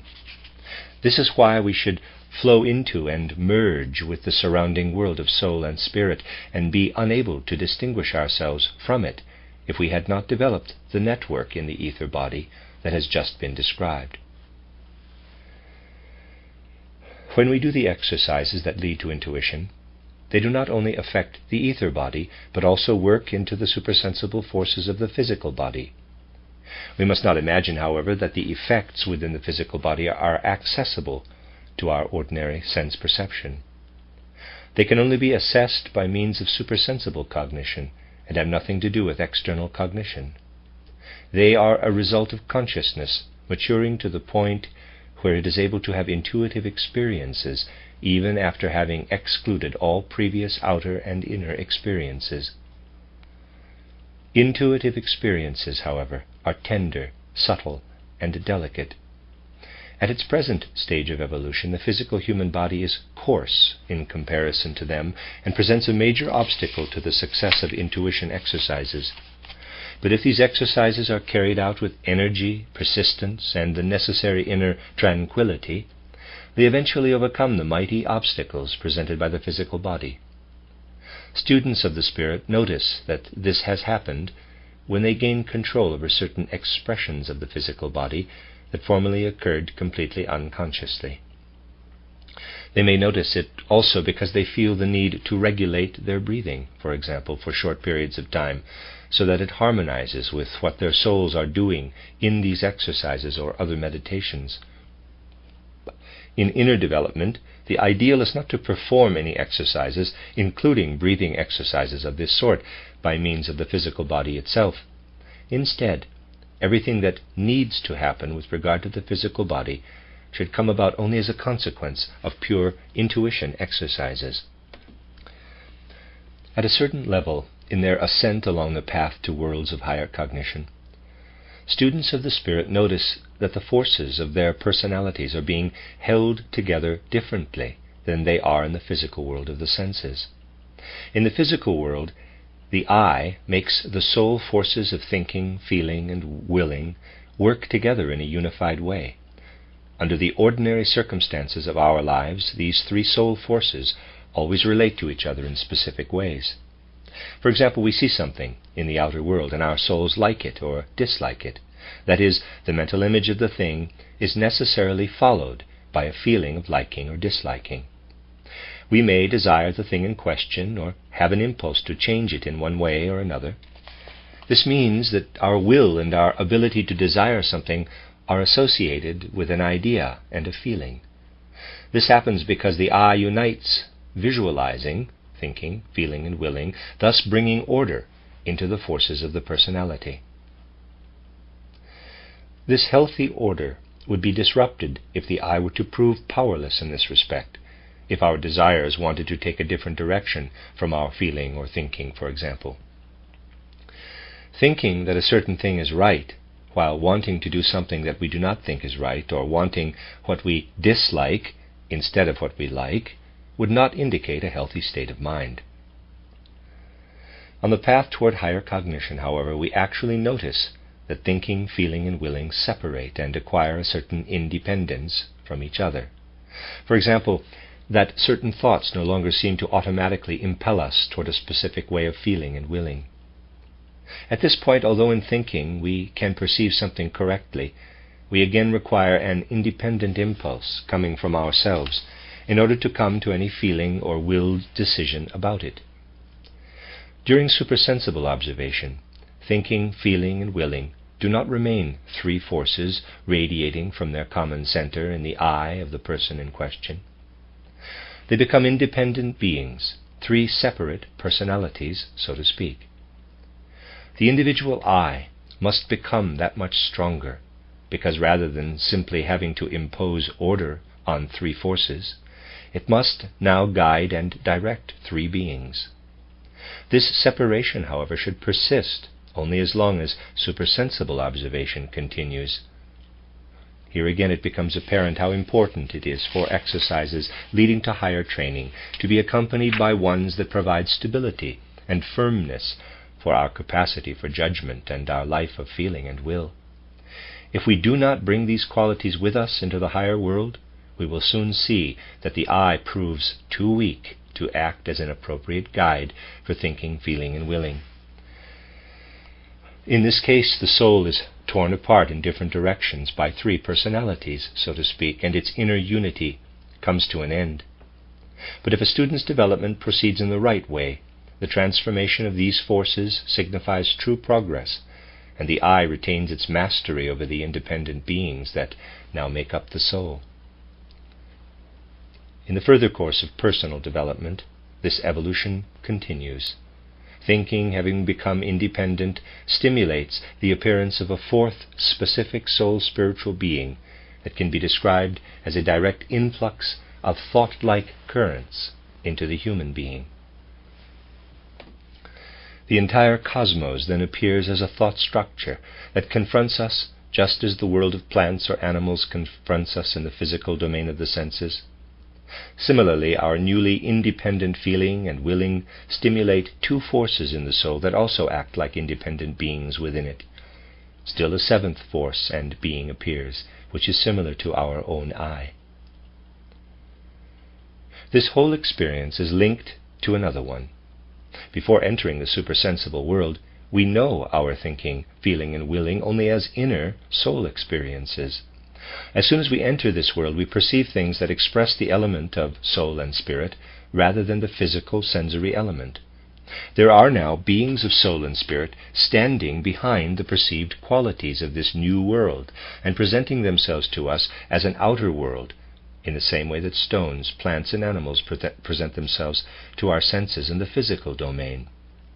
Students of the spirit can perceive a significant difference between the world that is now disclosing itself to them and the one they are accustomed to perceiving with their senses. A plant in the world of the senses remains the same, regardless of what the human soul feels or thinks about it. Initially, this is not the case with the images of the world of soul and spirit. They change according to what we feel or think. We imprint a certain character on them in accordance with our own essence. Let's imagine that a certain image appears in the imaginative world in front of us. It shows itself in one form if our souls remain indifferent to it. But as soon as we experience liking or disliking with regard to this image, it changes its form. To begin with, therefore, these images not only express something independent of and external to us, but also reflect what we are. They are thoroughly permeated with our own human essence, which is drawn over the beings in question like a veil. Even when we are confronted by a real being, we see something of our own creation instead of the being itself. We can actually have something totally true in front of us and still see something false. And this is not only the case with regard to the aspects of our essential nature that we actually notice in ourselves, but everything else in us also influences this world in the same way. For example, we may have hidden tendencies that do not become evident in our life because of our education and character, but they do influence the world of spirit and soul, which assumes a particular coloration as a result of the total being of each one of us, regardless of how much we ourselves know or do not know about this essential being. To advance beyond this level of development, we must learn to distinguish between ourselves and the spiritual outer world. We must learn to exclude all the effects of the individual self on the world of soul and spirit around us. The only way we can do this is by knowing about what we ourselves bring into this new world. The important thing, therefore, is that we must first have a true and thorough knowledge of ourselves, so that we can perceive the surrounding world of soul and spirit in a pure way. It is inherent in certain facts of human inner development that knowing ourselves in this way takes place quite naturally and as a matter of necessity when we enter the higher world. As we know, we each develop our I, our self-awareness, in the ordinary physical world of the senses. This I now acts as a center of attraction for everything that belongs to the human individual. All our inclinations, sympathies, antipathies, passions, opinions, and so on gather around this I, as it were, which is also the point of attraction for everything we call an individual's karma. If we were to see this I exposed, we would recognize its need to encounter specific forms of destiny in this and subsequent incarnations, according to how it lived in earlier incarnations and what it acquired there. With all of this clinging to it, the I is necessarily the first image that appears to the human soul ascending into the world of soul and spirit. According to a law of the spiritual world, this double of ours must be the very first impression we receive there. This underlying law becomes easily understandable if we consider the following. In our physical sensory life, we perceive ourselves only to the extent that we have inner experiences of ourselves in our thinking, feeling, and willing. However, these Perceptions are inner ones that do not present themselves to us in the same way that stones, plants, and animals present themselves. In addition, we also become only partially familiar with ourselves through inner perception, because something within us prevents deeper self-knowledge. What prevents this is an impulse to immediately transform any character trait if self-knowledge forces us to acknowledge it, and we do not want to succumb to self-deception. If we do not give in to this impulse, if we simply divert our attention from this aspect of ourselves and remain the way we are, we deprive ourselves of the possibility of getting to know ourselves on this particular point. But if we delve into ourselves and hold up certain character traits for inspection without deceiving ourselves, either we will be in a position to correct them, or we will be unable to do so in our present situation. In this latter instance, a feeling that we must describe as shame creeps into our souls. This is how healthy human nature actually works. It experiences many different types of shame in the process of self-knowledge. Now, this feeling already has a very specific effect, even in our ordinary life.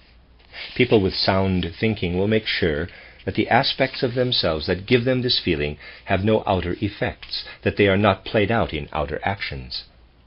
Shame, therefore, is a force that impels us to conceal something within us and not allow it to become outwardly perceptible.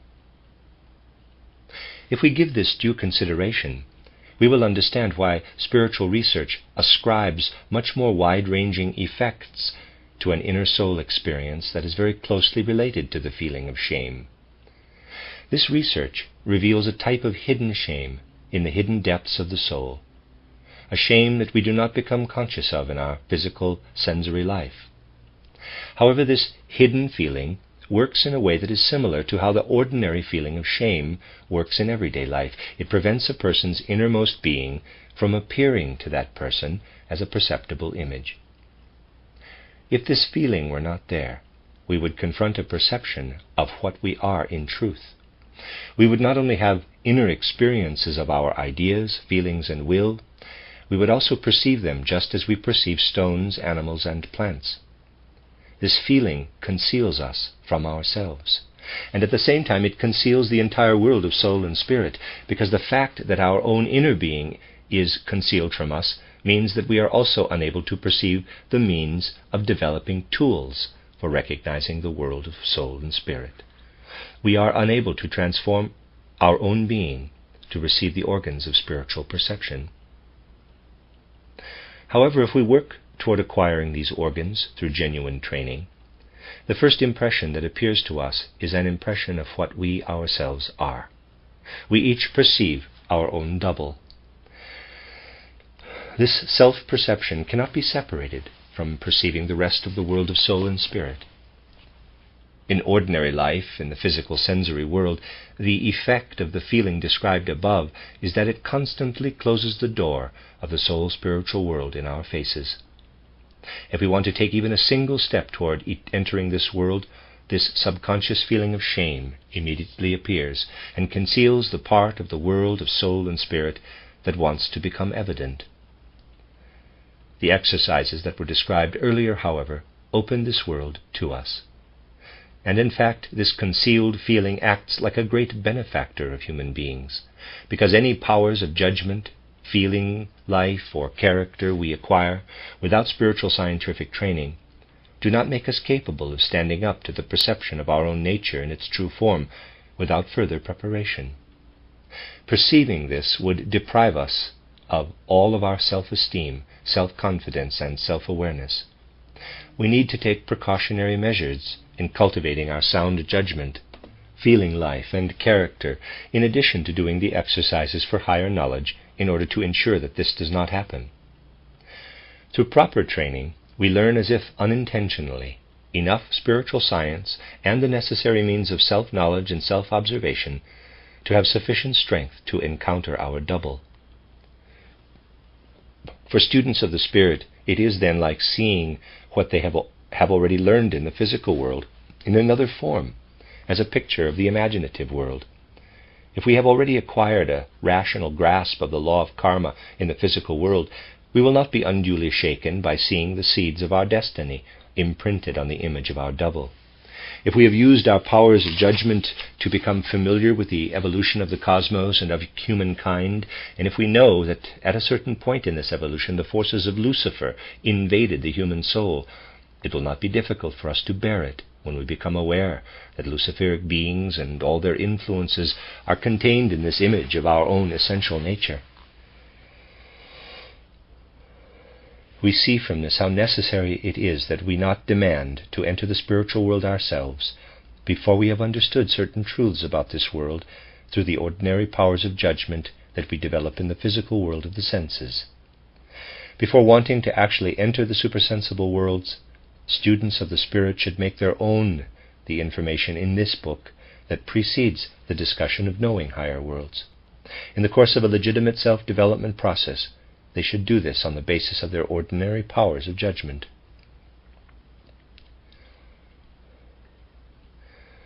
In a training that does not pay attention to safeguarding and solidifying the power of judgment, their life of feeling and their character, it could happen that the higher world would approach the students before they had the necessary inner faculties. If this happened, encountering their doubles would depress them and lead them into errors. If, however, human beings avoided this encounter entirely and were nevertheless led into the supersensible world, which would also be possible, they would be equally incapable of recognizing this world in its true form. It would be totally impossible for them to distinguish between what they themselves were projecting onto things and what these things really were. It is only possible to make this distinction if we perceive our own essence as an image in itself. If we do so, everything flowing from our own inner nature detaches itself from what surrounds it. In our life in the physical world of the senses, the double immediately makes itself invisible by means of the sense of shame described above when we approach the world of soul and spirit. Simultaneously, however, the double also conceals this entire world. It stands like a guardian in front of that world, refusing entry to anyone not yet suitable for entering. The double can, therefore, be called, quote, the guardian of the threshold to the world of soul and spirit, unquote. We encounter this guardian of the threshold not only when we enter the supersensible world in the way described, but also when we enter it through physical death. The guardian reveals itself gradually in the course of our soul's spiritual development between death and a new birth. In this case, however, we are not oppressed by this encounter because we know about worlds we did not know about during life between birth and death. If we were to enter the world of soul and spirit without encountering the guardian of the threshold, we would succumb to one deception after another, because we would never be able to distinguish between what we ourselves were bringing into this world and what really belongs to it. Genuine training, however, is only permitted to lead students of the Spirit into the domain of truth and not into the domain of illusion. It is inherent in this training that the encounter with the guardian must take place at some point, since it is an indispensable precautionary measure against the deception and illusory fantasy that are possible when we are observing supersensible worlds. One of the most indispensable precautions all students of the Spirit must take as individuals is to work carefully on themselves to avoid becoming delusional visionaries who may succumb to deception and autosuggestion. Whenever instructions for spiritual training are followed correctly, the potential sources of deception are destroyed. Of course, this is not the place to go into all the numerous details that have to be considered with regard to these precautions. Only the most important points can be indicated here. The deceptions that come into consideration here come from two sources. Some of them come from the fact that we color reality with our own soul nature.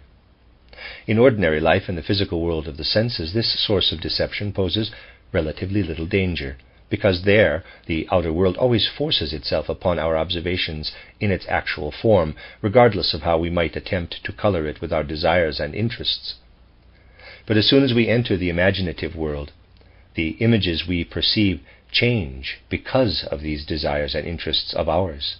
and we confront a seeming reality that we have shaped ourselves, or have at least contributed to shaping.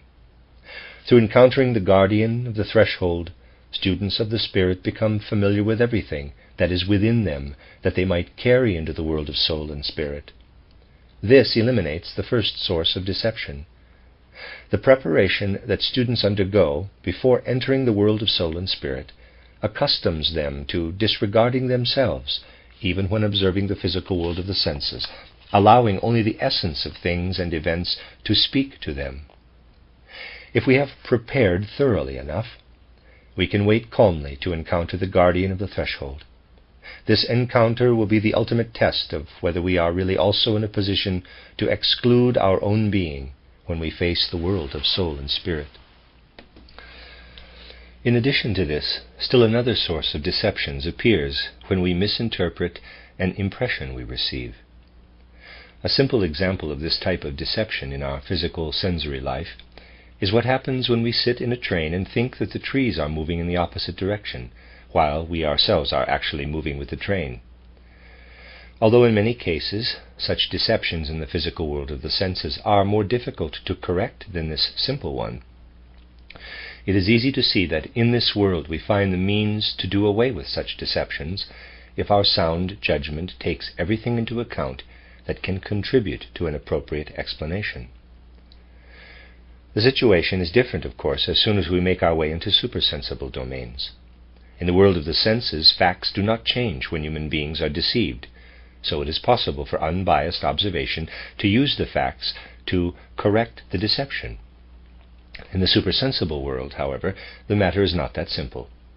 If we apply false judgments in approaching a supersensible process we are trying to observe, we insert these false judgments into the process itself, where they become so entangled with actual fact that it is not immediately possible to distinguish them from the fact. In this case, the error is not inside us, and the correct fact outside. Our error has become a component of the external fact, and can therefore not be corrected simply by observing the fact in an unbiased way. With this we have pointed to a superabundant source of possible deceptions and illusory fantasies for those who approach the supersensible world without the right preparation.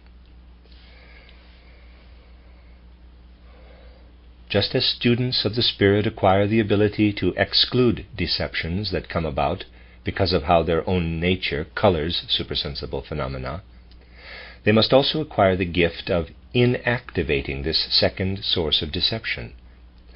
They become able to exclude what comes from themselves once they have recognized the image of their own double, and they will be able to exclude this second source of deception once they have acquired the ability to recognize from the makeup of a supersensible fact whether it is the truth or a deception. If deceptions looked exactly the same as facts, it would be impossible to distinguish between them, but this is not the case.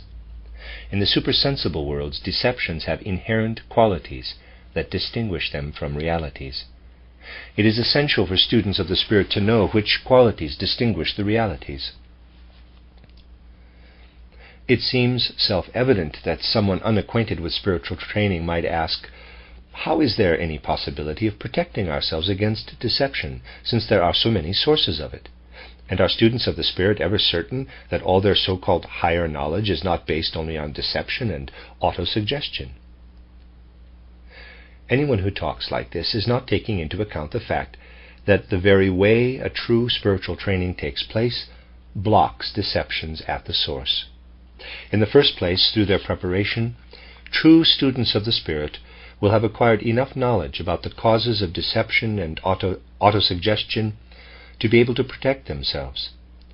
In this respect, they have more opportunities than any others to become sufficiently matter-of-fact and competent to judge what they encounter in life. Everything they experience makes them distrust indefinite premonitions and questionable flashes of so-called inspiration. The training makes them as careful as possible. In addition, any true training first guides its students to thoughts about great cosmic events, that is, to things that force them to exert their powers of judgment, refining and sharpening them in the process.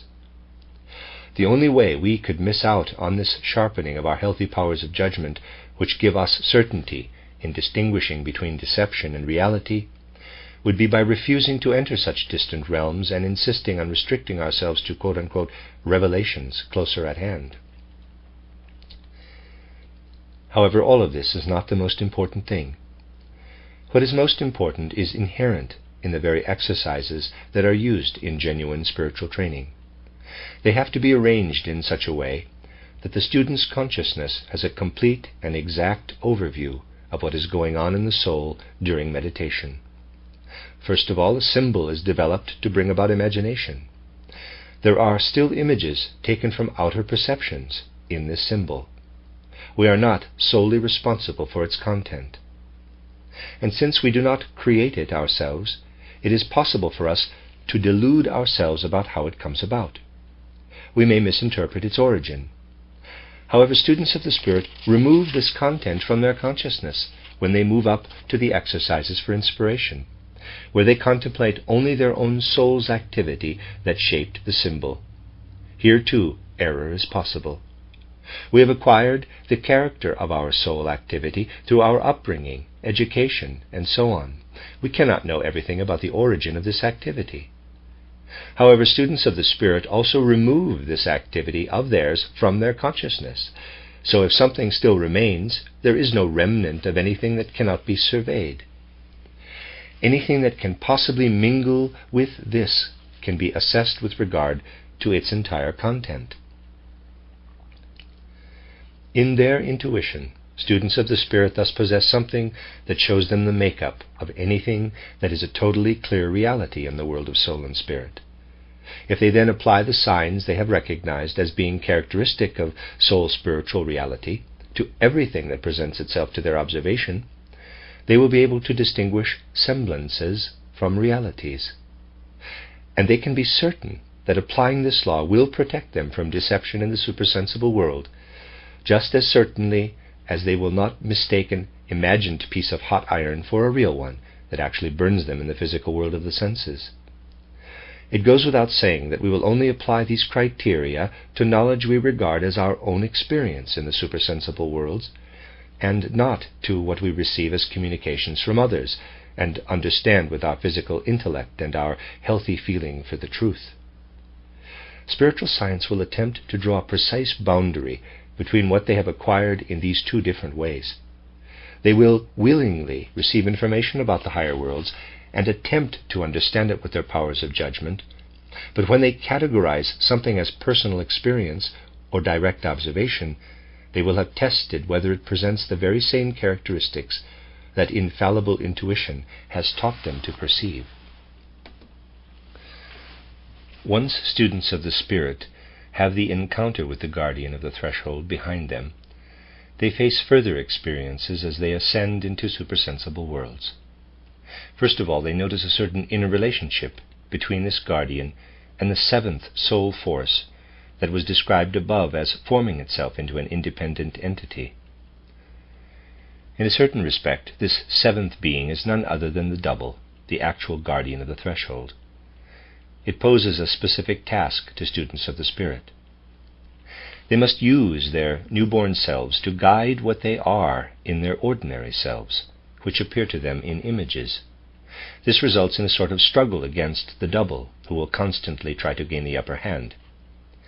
Achieving the right relationship with the double, not allowing it to do anything that does not happen under the influences of the newborn I, strengthens and consolidates the forces of the human being. In the higher world, self-knowledge is different in some respects than it is in the physical world of the senses, where self-knowledge appears only as an inner experience. In contrast, the newborn self immediately presents itself as an external soul phenomenon. We each see our own newborn self as a separate being in front of us, but we are not able to perceive it fully. Regardless of what level we have reached on the path to supersensible worlds, there are always still higher levels where we will perceive ever more of the higher self, which can therefore reveal itself only partially at any given level. However, when we first become aware of some aspect of the higher self, we are overcome by an extremely great temptation to look at it from the standpoint we acquired in the physical world of the senses, so to speak. This temptation is actually a good thing, and it must happen if our inner development is to proceed properly. We must each observe our double, the guardian of the threshold, and place it in front of the higher self in order to notice the discrepancy between what we are and what we are meant to become. When we do this, however, the guardian of the threshold begins to assume a completely different form. It presents itself as an image of all the obstacles confronting the development of the higher self. We perceive what a burden we are each dragging around with us in the form of the ordinary self. If our preparations have not made us strong enough to say, quote, "I am not going to stop here, I will strive unceasingly to develop toward my higher self," unquote, we will falter and shrink back from what is ahead of us. In this case, we have plunged into the world of soul and spirit, but quit working our way forward. We become prisoners of the form that now stands before our souls as the guardian of the threshold. The significant thing about this experience is that we don't have the feeling of being prisoners. We are much more likely to believe that we are experiencing something completely different. The figure summoned up by the guardian of the threshold can create the impression in our souls that the images appearing to us at this stage of our development already encompass all possible worlds, that we have arrived at the pinnacle of knowledge and no longer need to exert ourselves. Instead of feeling like prisoners, it's possible for us to feel that we possess all the immeasurably rich secrets of the cosmos.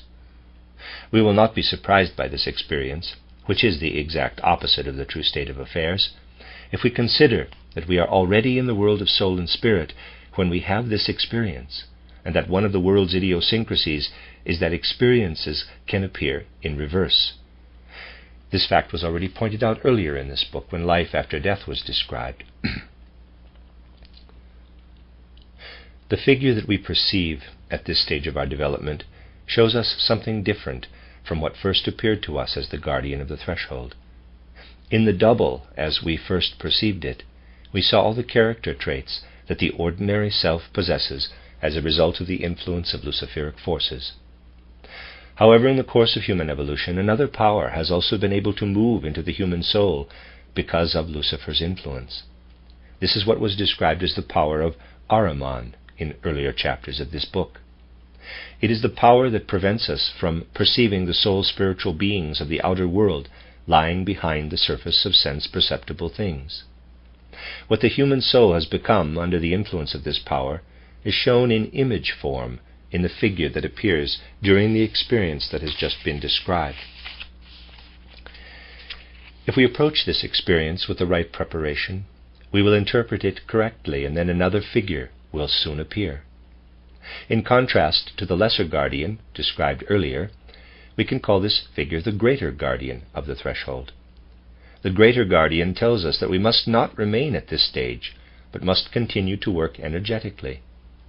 The greater guardian awakens in us the awareness that the world we have conquered will only become a truth and not metamorphose into illusion if we continue to work in the appropriate way. However, if we approach this experience without having been prepared for it by a proper spiritual training, when we encounter the great guardian, something that can only be compared to a feeling of immeasurable horror or boundless fear will fill our souls. Just as the encounter with the lesser guardian makes it possible for us to test whether we are protected against the deceptions that can arise when we insert our own being into the supersensible world, the experiences that ultimately lead us to the greater guardian allow us to test whether we are capable of overcoming the deceptions that can be traced back to the second source described above. If we are able to resist the immense illusion that leads us to believe that the world of images we have reached is a rich possession, while in reality we are mere prisoners, we will also be protected against mistaking semblance for reality in the further course of our development.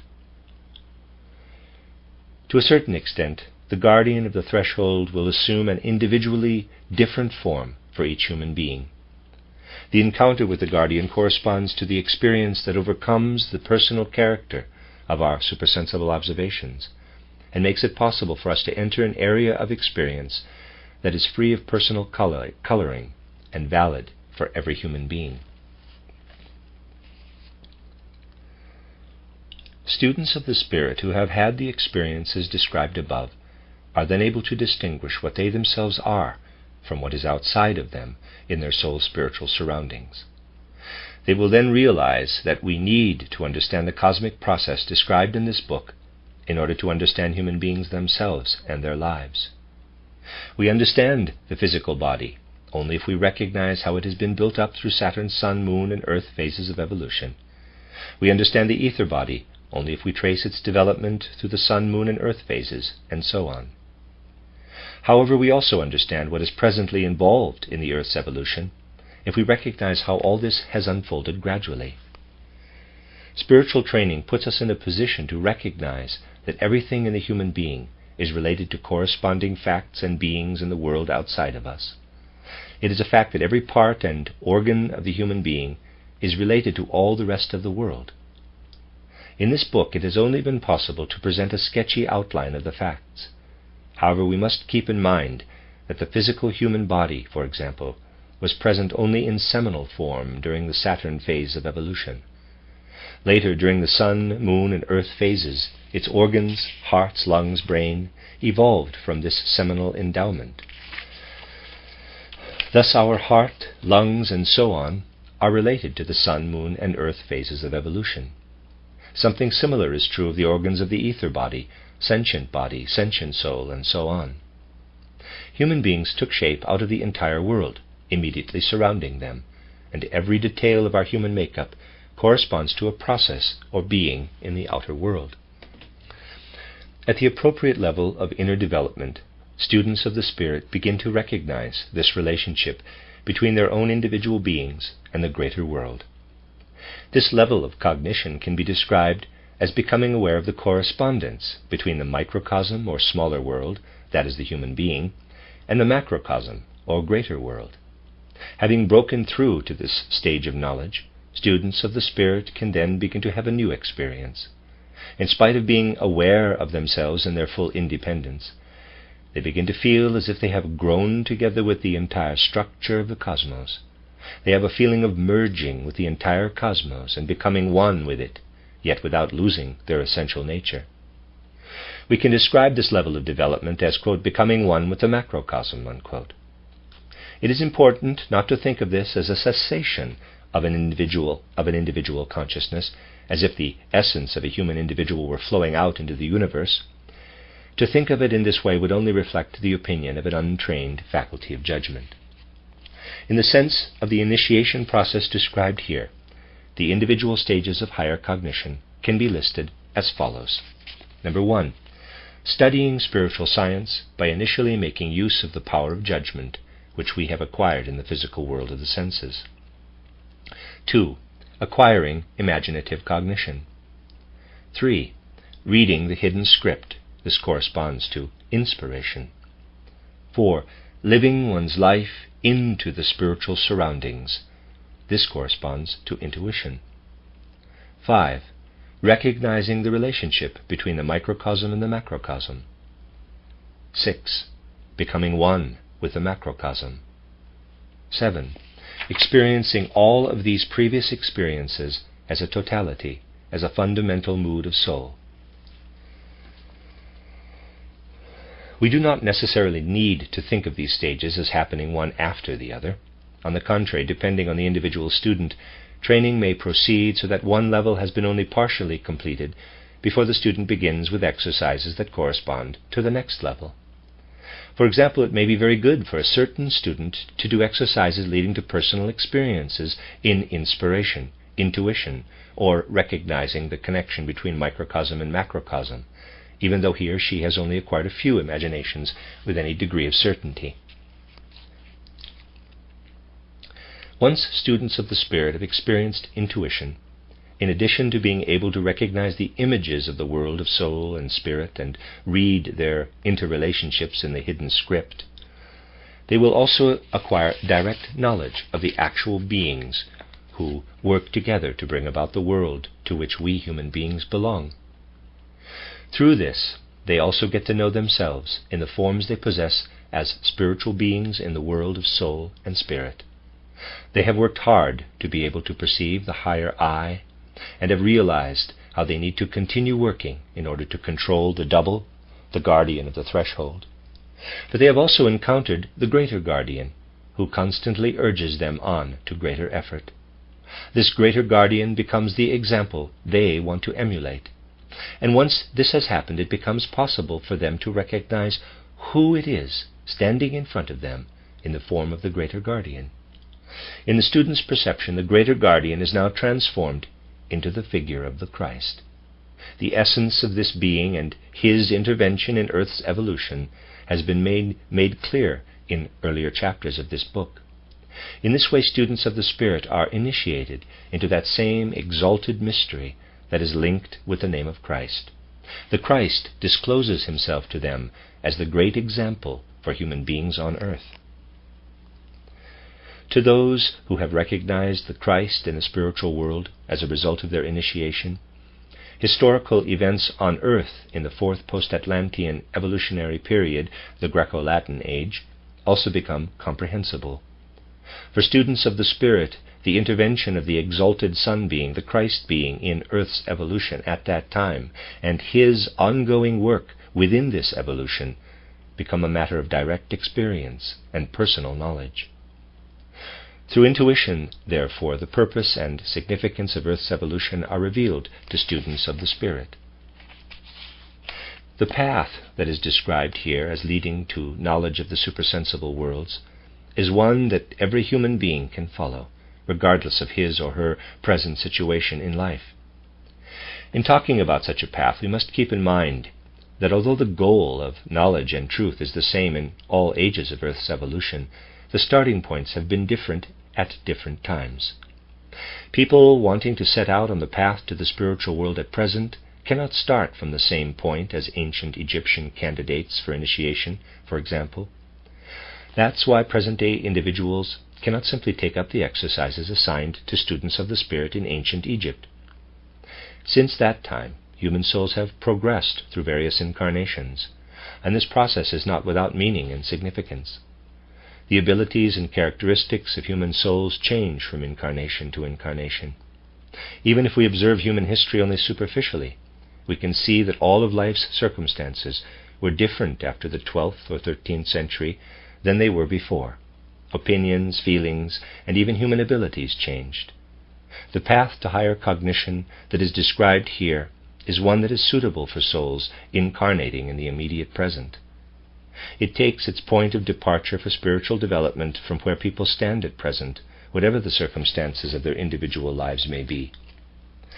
Just as the forms of outer life change, evolution from one period to the next leads humankind to ever different forms with regard to the paths to higher cognition. At any given time, outer life and initiation must be in perfect harmony. The end of Chapter 5 of An Outline of Esoteric Science.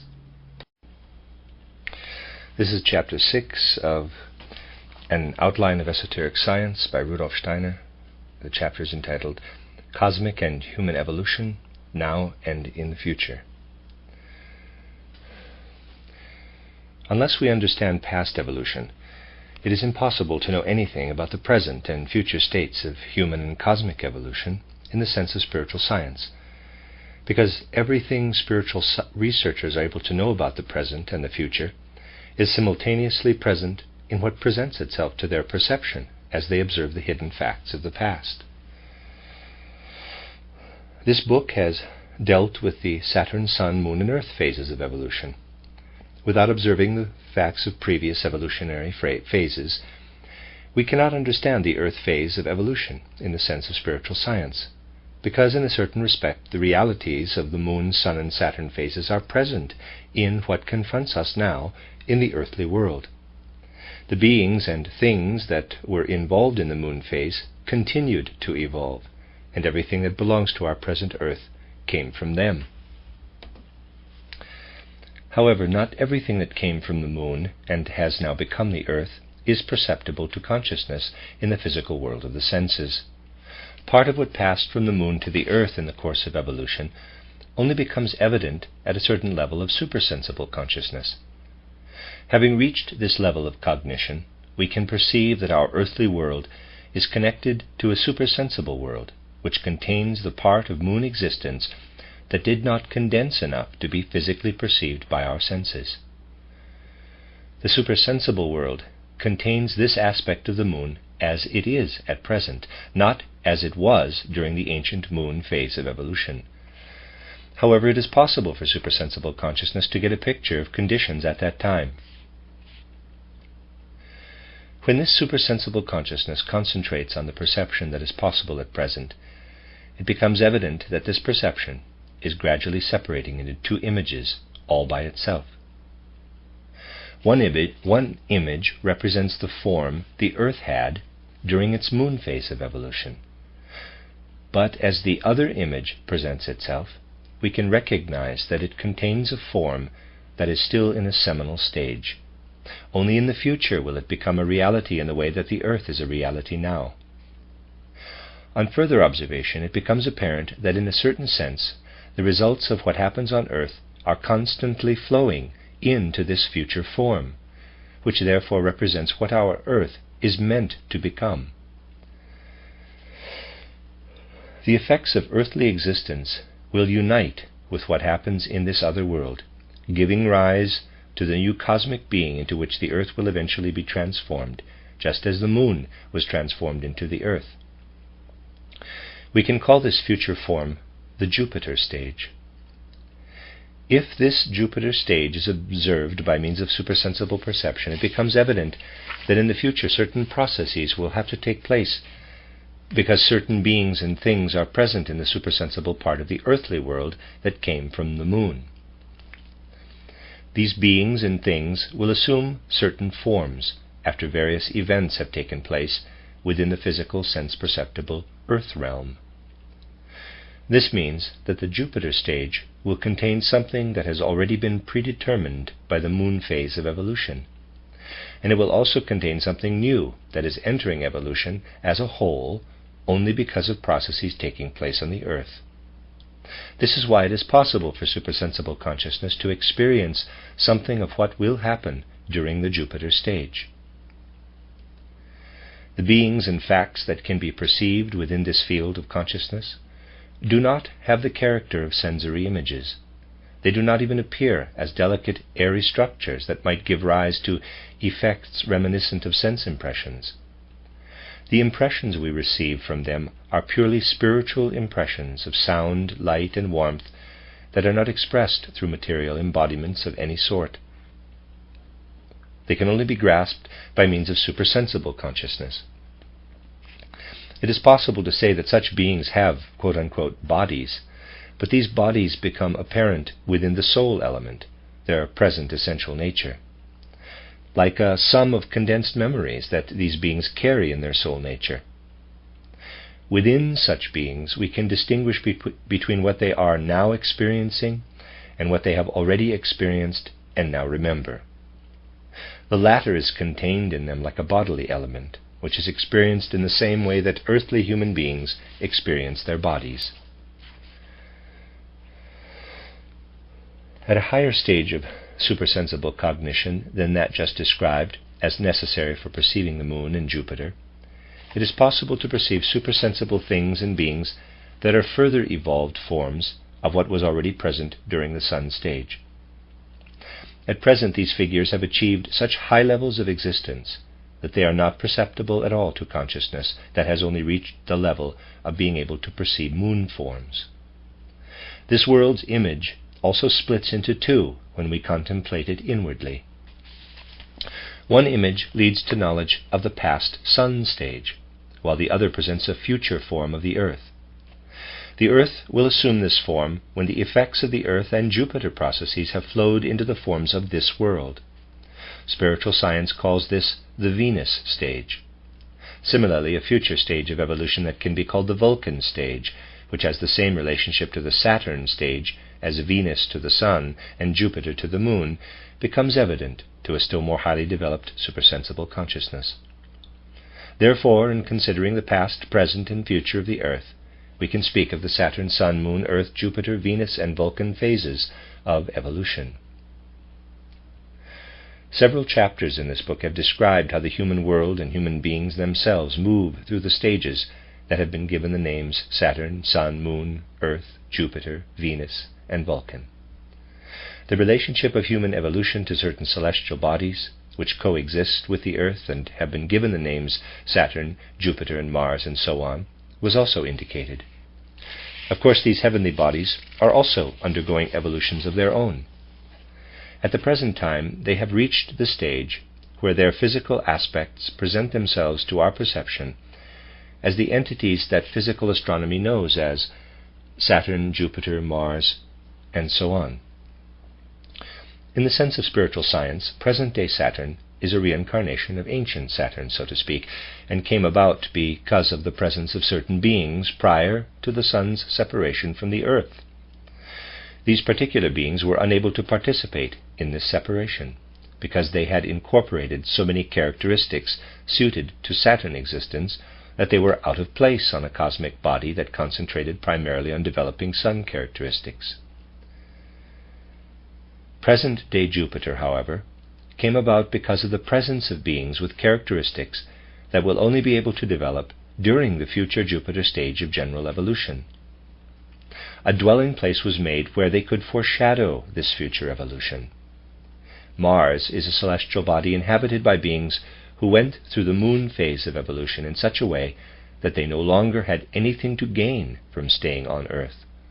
Mars is a reincarnation of Old Moon on a higher level. Present-day Mercury is the dwelling of beings who are ahead of the Earth's evolution because they have developed certain earthly characteristics in a higher form than is possible on Earth. In a similar way, present-day Venus prophetically anticipates the Venus stage of the future. Because of all this, we are quite justified in giving the stages before and after the Earth phase the names of their present representatives in the cosmos. It goes without saying that when people want to use intellects trained in the outer observation of nature to judge the parallel drawn here between the supersensibly perceived states of Saturn, Sun, and so on, and their namesakes among the physical heavenly bodies, they will raise many objections to what has been presented here. But just as it is possible to use mathematical concepts to visualize the solar system as an image of happenings in time and space, it is also possible for supersensible cognition to imbue this mathematical image with a soul content, so that it takes on a form that permits drawing this parallel. Imbuing the image with soul content in this way, however, is also fully consistent with the further application of a strict natural scientific method of observation. At the moment, this natural scientific method still restricts itself to trying to express the interrelationship between the solar system and the Earth in purely mathematical, mechanical concepts, while the natural science of the future will of itself be driven to expand these mechanical concepts to include ones imbued with soul. It would certainly be possible to show that these modern natural scientific ideas already provide sufficient grounds for expanding these concepts, but this undertaking would require a whole book in itself. All that can be done here is to point to this matter, although doing so exposes it to many misunderstandings as well as a result. The disagreements between spiritual science and natural science are often only apparent ones. They result simply from the refusal of natural science to formulate ideas that are demanded not only by supersensible cognition, but also, if the truth be told, by cognition that restricts itself to sense-perceptible things. Everywhere in the results of modern natural scientific observations, unbiased observers can find indications of other fields of purely sensory, physical observation that will have to be investigated in a purely natural scientific manner in the future. Such investigations will show that a full observation of nature confirms what supersensible perception reveals about any supersensible cosmic events with corresponding sense-perceptible manifestations. In addition to the comprehensive circumstances of Earth's evolution, observations of the nearer future also present themselves to our consciousness. Every image of the past corresponds to one of the future. However, in discussing these things, we must emphasize something that urgently needs to be taken into account. If we want to know about things like this, we must totally relinquish the view that philosophical contemplation, educated merely by sense-perceptible reality, is capable of discovering anything about them. These things cannot and should not ever be researched by thinking about them in this way. If we were to believe that because spiritual science has already supplied us with information about the moon phase of evolution, we will now be able to discover what things will look like on Jupiter by comparing the circumstances of Earth and Moon and applying this kind of thinking, we will succumb to enormous deceptions. These circumstances should only be researched through supersensible consciousness that rises to the level necessary to observe them. Only when the results of this research have been communicated is it also possible to understand them without supersensible consciousness. Spiritual researchers are in a different position with regard to communications about the future than they are with regard to those about the past. We are not initially able to confront future events as impartially as we confront the past. What will happen in the future stirs up our feeling and willing, but we tolerate the past quite differently. Anyone who observes life will know that this is true even of our ordinary existence, but only those who are aware of certain things in the supersensible worlds can know what forms this tendency assumes, and to what an enormous extent it increases with regard to life's hidden facts. This is the reason why knowledge of these things is kept within very specific limits. Just as the greater cosmic evolution can be presented as a succession of states from Saturn through the Vulcan phase, it is also possible to present shorter spans of time, such as those that make up the Earth phase of evolution. The enormous upheaval that brought an end to life on Atlantis was followed by the stages in human evolution that have been described in this book as the ancient Indian, ancient Persian, Egypto-Chaldean, and Greco-Latin cultural periods. The fifth period is where we stand now, the present. This period began gradually around the 12th, 13th, and 14th centuries AD, after having been prepared ever since the 4th and 5th centuries. It has been clearly evident ever since the 15th century. The Greco-Latin period that preceded it began around the 8th century BC, and at the end of its first third, the Christ event took place. The disposition and faculties of the human soul changed during the transition from the Egypto-Chaldean period to the Greco-Latin. During the Egypto-Chaldean period, what we now know as logical thinking, or grasping the world through reason, did not yet exist. At that time, the knowledge we now make our own through our intellect was acquired in a way that was appropriate then, directly through an inner knowledge that was supersensible in a certain respect. While people perceived things, the necessary concept or image of those things simply appeared in their souls. When the faculty of cognition is like this, not only do images of the physical world of the senses appear, but a certain knowledge of non-sensory realities and beings also rises out of the soul's depths. This was a remnant of the ancient dusk-like supersensible consciousness that all of humankind had formerly possessed. In the Greco-Latin age, there were more and more people who lacked this faculty. In its place, the capacity for intellectual reflection appeared. People became more and more removed from direct, dreamlike perception of the world of soul and spirit, and ever more dependent on their intellect and feelings to provide an image of that world. In some respects, this state of affairs continued throughout the fourth post-Atlantean period. Only those individuals who had retained the legacy of the former soul disposition, so to speak, were able to admit the spiritual world into their consciousness directly. These people, however, were holdovers from an earlier age. Their type of cognition was no longer suited to the new age, because as a result of the laws of evolution, an old soul capacity loses its full significance when new faculties appear. Human life adapts to these new faculties and no longer knows what to do with the old ones. There were also individuals, however, who quite consciously began to develop other, higher powers in addition to the powers of intellect and feeling they had acquired. These powers made it possible for them to break through into the world of soul and spirit again. The way they had to begin to do this was quite different from how it had happened among the students of the ancient initiates, who had not had to consider the soul faculties that developed only during the fourth post-Atlantean period. This fourth period saw the first beginnings of the type of modern spiritual training that has been described in this book. However, at that time it was only in its beginning stages. It could only be fully developed in the fifth post-Atlantean period, beginning with the 12th and 13th centuries, and especially since the 15th century.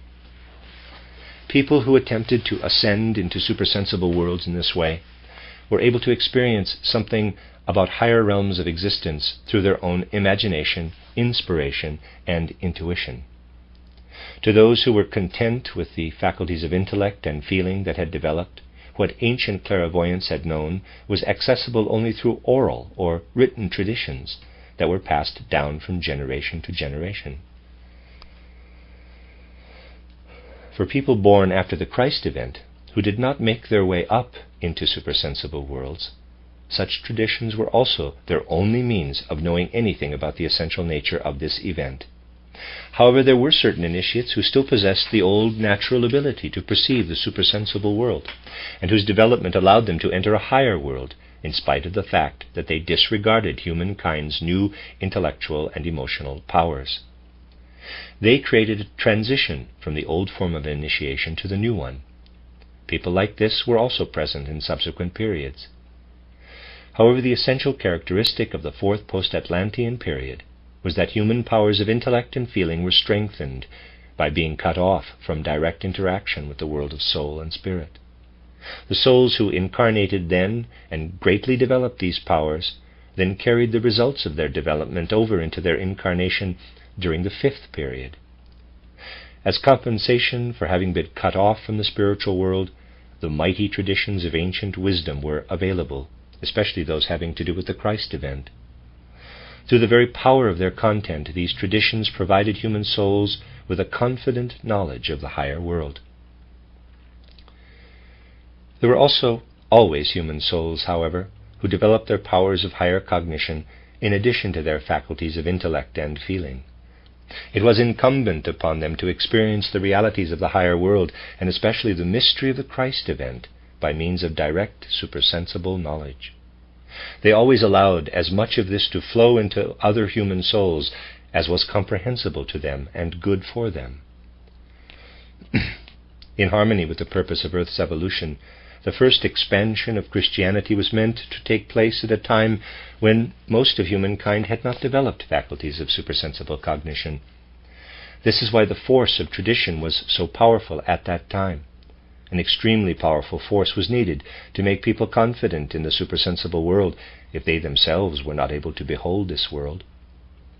With the exception of a brief time during the 13th century, there were almost always individuals who were capable of lifting themselves up into the higher worlds through imagination, inspiration, and intuition. In the Christian era, these people were the successors of the initiates of antiquity, who had been leaders and members of the centers of mystery wisdom. The task of these new initiates was to recognize once again, through their own faculties, what had once been comprehended through ancient mystery wisdom, and to add to this a knowledge of the essential nature of the Christ event.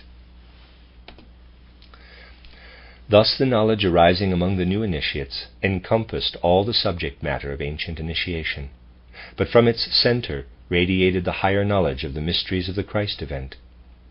As long as the human souls of the fourth post-Atlantean period were meant to be consolidating their faculties of intellect and feeling, this knowledge was only able to flow into general life to a limited extent.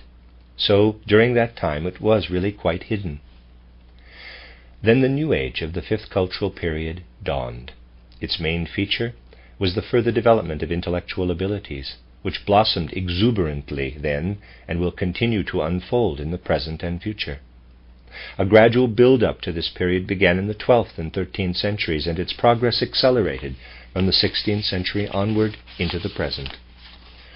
Under these influences, cultivating the forces of reason became the chief concern of evolution in the fifth cultural period. In contrast, traditional knowledge of and confidence in a supersensible world lost more and more of its power over human souls. However, it was replaced by what we may call an increasingly strong influx into human souls of knowledge derived from modern supersensible consciousness. Quote-unquote hidden knowledge was now flowing, although imperceptibly to begin with, into people's ways of thinking. It is self-evident that intellectual forces have continued to reject this knowledge right into the present. But what must happen will happen in spite of any temporary rejection. Symbolically, this hidden knowledge, which is taking hold of humanity from the other side, and will do so increasingly in the future, can be called, quote, the knowledge of the Grail, unquote. If we learn to understand the deeper meaning of this symbol, as it is presented in stories and legends, we will discover a significant image of what has been described above as the new initiation knowledge, with the Christ mystery at its center. Therefore, modern initiates can also be known as Grail initiates. The path to supersensible worlds, whose first stages have been described in this book, leads to, quote, the science of the Grail, unquote. A unique feature of this knowledge is that its facts can only be investigated by those who acquire the means of doing so that are described in this book. Once these facts have been discovered, however, they can then be understood by means of the soul forces that have been developing during the fifth cultural period. In fact, it will become increasingly evident that these forces will find their satisfaction in this knowledge to an ever greater extent. At present, we are living in a time when more of this knowledge ought to enter human common consciousness than was formerly the case. This book hopes to convey the information it contains from this point of view. To the extent that human evolution will absorb Grail knowledge, the impulse supplied by the Christ event can become ever more significant. Increasingly, an inner aspect will be added to the external aspect of Christian evolution. What we can recognize through imagination, inspiration, and intuition about the higher worlds in conjunction with the Christ mystery will increasingly permeate our life of ideas, feeling, and will. Hidden, in quotes, Grail knowledge will become evident. As an inner force, it will increasingly permeate the manifestations of human life. For the duration of the fifth cultural period, knowledge of supersensible worlds will continue to flow into human consciousness. When the sixth period begins, humanity will have been able to reacquire the non-sensory perception it possessed in a dusk-like way in earlier times, but now on a higher level, and in a form that is quite different from the old perception. In ancient times, when our souls knew about the higher worlds, let me read that again. In ancient times, what our souls knew about the higher worlds was not imbued with our own forces of reason and feeling. It was received as inspiration from above. In the future, our souls will not only receive these flashes of inspiration, but will also comprehend them and experience them as the essence of human soul nature. In future, when a soul receives knowledge about a certain being or thing, the very nature of the intellect will find this justified. If knowledge of a different sort asserts itself, knowledge of a moral commandment or a human behavior, the soul will tell itself, my feelings will only be justified if I act in accordance with this knowledge. A sufficiently large number of human beings are meant to develop this state of mind during the sixth post-Atlantean cultural period. In a certain way, what the third or Egypto-Chaldean period contributed to humanity's evolution is being repeated in the fifth. At that time, the human soul still perceived certain realities of the supersensible world, although this perception was waning as intellectual faculties prepared to emerge. These faculties were to temporarily exclude human beings from the higher world. In the fifth cultural period, the supersensible realities that had been perceived in a dusk-like state of consciousness are becoming evident again, but are now being imbued with our own personal forces of intellect and feeling, and with what human souls can gain through knowledge of the Christ mystery. This is why they are assuming different forms than they did previously. In ancient times, impressions from the supersensible worlds were experienced as forces that urged human beings on, but emanated from an outer spiritual world that did not include them. In contrast, more recent evolution shows us to perceive these impressions as coming from a world we human beings are growing into and are increasingly a part of. No one ought to believe that the Egypto-Chaldean cultural period will be repeated in such a way that our souls will simply be able to take up what was then present and has come down to us from those times. If understood correctly, the effect of the Christ impulse is to make the human souls that receive it feel, recognize, and conduct themselves as members of a spiritual world, whereas formerly they were outsiders. While the third cultural period is revived in the fifth, in order to be imbued with a totally new element in human souls provided by the fourth period, something similar happens in the sixth cultural period with regard to the second, and in the seventh with regard to the first or ancient Indian cultural period. All the wonderful wisdom that the great teachers of ancient India could proclaim will be able to reappear as life truths in human souls in the seventh cultural period. Now, any transformations in things in the earthly world outside of human beings also have a certain relationship to humankind's own evolution. When the seventh cultural period has run its course, the earth will be struck by an upheaval comparable to the one that took place between the Atlantean and post-Atlantean ages. After this, evolution will continue under transformed earthly circumstances through 7 more time periods. On a higher level, the human souls incarnating then will experience the same fellowship with a higher world that the Atlanteans experienced on a lower level. However, only human beings embodying souls that have become all that they could under the influence of the Greco-Latin cultural period and the subsequent 5th, 6th, and 7th periods of post-Atlantean evolution will be able to cope with these reconfigured earthly circumstances. The inner nature of these souls will correspond to what the earth has then become. Other souls will have to remain behind at this stage, although earlier they could still have chosen to create the prerequisites for participation in it. The souls mature enough to face the conditions that will exist after the next great upheaval will be the ones who succeeded in imbuing supersensible knowledge with their own forces of intellect and feeling at the transition from the 5th to the 6th post-Atlantean period. The 5th and 6th periods are the decisive ones, so to speak. In the 7th period, although the souls who have achieved the goal of the 6th will continue to develop accordingly, the changed circumstances in their surroundings will provide little opportunity for the others to make up for lost time. The next opportunity will present itself only in the distant future. This is how evolution is proceeding from one age to the next. Supersensible cognition observes not only future changes involving the earth alone, but also ones that occur in interaction with the neighboring heavenly bodies.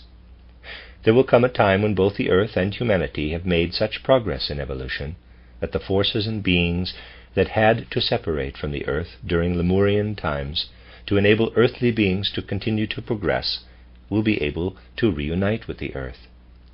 At that time the moon will reconnect with the earth. This will happen because sufficient numbers of human souls possess enough inner strength to make these moon forces fruitful for further evolution. This will take place at a time when another development that has turned toward evil will be taking place alongside the high level of development reached by the appropriate number of human souls. Souls whose development has been delayed will have accumulated so much error, ugliness, and evil in their karma that they temporarily form a distinct union of evil and aberrant human beings who vehemently oppose the community of good human beings. In the course of its development, the good portion of humankind will learn to use the moon forces to transform the evil part, so that it can participate in further evolution as a distinct earthly kingdom. Through the work of the good part of humanity, the earth, then reunited with the moon, will become able to reunite with the sun after a certain period of evolution, and also with the other planets. After an interim stage that resembles a sojourn in a higher world, the earth will transform itself into the Jupiter state. During the Jupiter stage, what is now called the mineral kingdom will not exist. Mineral forces will have been transformed into plant forces. The lowest kingdom appearing during the Jupiter stage will be the plant kingdom, which will have a form entirely different from what it has now. Above that will be the animal kingdom, which will have undergone a comparable transformation, followed by a human kingdom, consisting of the descendants of the evil union that came about on earth. Above these there will be a higher human kingdom, consisting of the descendants of the community of good human beings on earth. A great deal of the work of this second human kingdom will consist of ennobling the fallen souls in the evil union, so that they will still be able to find their way back into the actual human kingdom. At the Venus stage, the plant kingdom will also have disappeared, and the lowest kingdom will be the animal kingdom, transformed once more. Above that there will be 3 human kingdoms of different degrees of perfection. During the Venus stage, the earth will remain united with the sun. In contrast, as evolution proceeds on Jupiter, the sun will once again break away from Jupiter and influence it from outside. Then a reunification of the sun and Jupiter will take place, and the transformation into the Venus stage will gradually continue. During the Venus stage, a distinct cosmic body will break away, containing all the beings who have resisted evolution and constituting an quote-unquote unredeemable moon, so to speak, in quotes.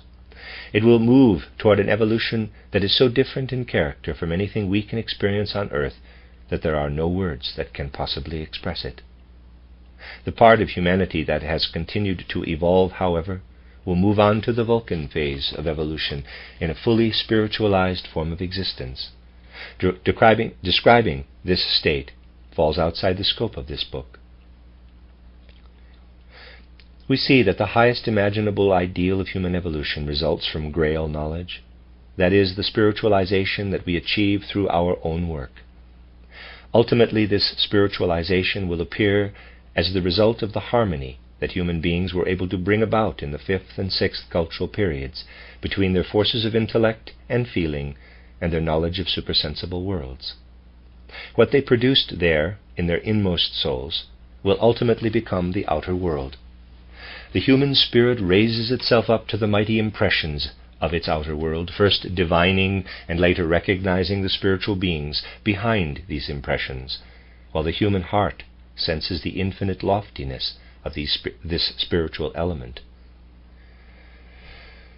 However, human beings can also recognize their own inner experiences of intellect, feeling, and morality as the seeds of a future spiritual world. If we believe that human freedom is incompatible with foreknowledge and with predestination of the shape of things to come, we should think of it like this. Our free action in the future will depend as little on what predestined things will be like then as it does on our intention to be living a year from now in a house we design today. To the extent that our inner nature permits, we will be free in the house we have built for ourselves, and we will also be free in the circumstances that come about on Venus and Jupiter, to the extent that our own inner nature permits. Our freedom will not depend on what is predestined by prior circumstances, but on what our souls have made of themselves. The Earth stage contains what evolved during the preceding Saturn, Sun, and Moon phases of evolution. Earthly human beings find wisdom in the events taking place around them. It is there as the result of what happened previously. The Earth is the descendant of the old Moon, which shaped itself and everything belonging to it into the cosmos of wisdom. The Earth, which is the beginning of an evolution that will inject new force into this wisdom, brings human beings to the point where they experience themselves as independent members of a spiritual world. This is due to the fact that the human eye was fashioned by the spirits of form during the Earth phase of evolution. Just as the physical body was shaped by the spirits of will on Saturn, the life body by the spirits of wisdom on the Sun, and the astral body by the spirits of motion on the Moon. What manifests as wisdom does so through the interaction of the spirits of will, wisdom, and motion. In wisdom, earthly beings and processes can exist in harmony with the other beings of their world through the work of these three orders of spiritual beings. In the future, the independent human I, which was received through the spirits of form, will exist in harmony with the beings of Earth, Jupiter, Venus, and Vulcan, because of the power that the Earth stage injects into wisdom. This is the power of love, which must begin in human beings on Earth. The, quote, cosmos of wisdom, unquote, is developing into a quote unquote, cosmos of love. Everything that the I can develop within itself must turn into love. The exalted Sun being we were able to characterize in describing Christ's evolution manifests as the all-encompassing example of love, planting the seed of love in the innermost core of the human being. From there it is meant to flow out into all of evolution. Just as wisdom, which formed earlier, discloses itself in the forces of the sense-perceptible earthly world, in present-day forces of nature, love itself will appear as a new natural force in all phenomena in the future. This is the mystery of all future evolution, that our knowledge and everything we do out of a true understanding of evolution sow seeds that must ripen into love. The greater the power of love that comes into being, the more we will be able to accomplish creativity on behalf of the future.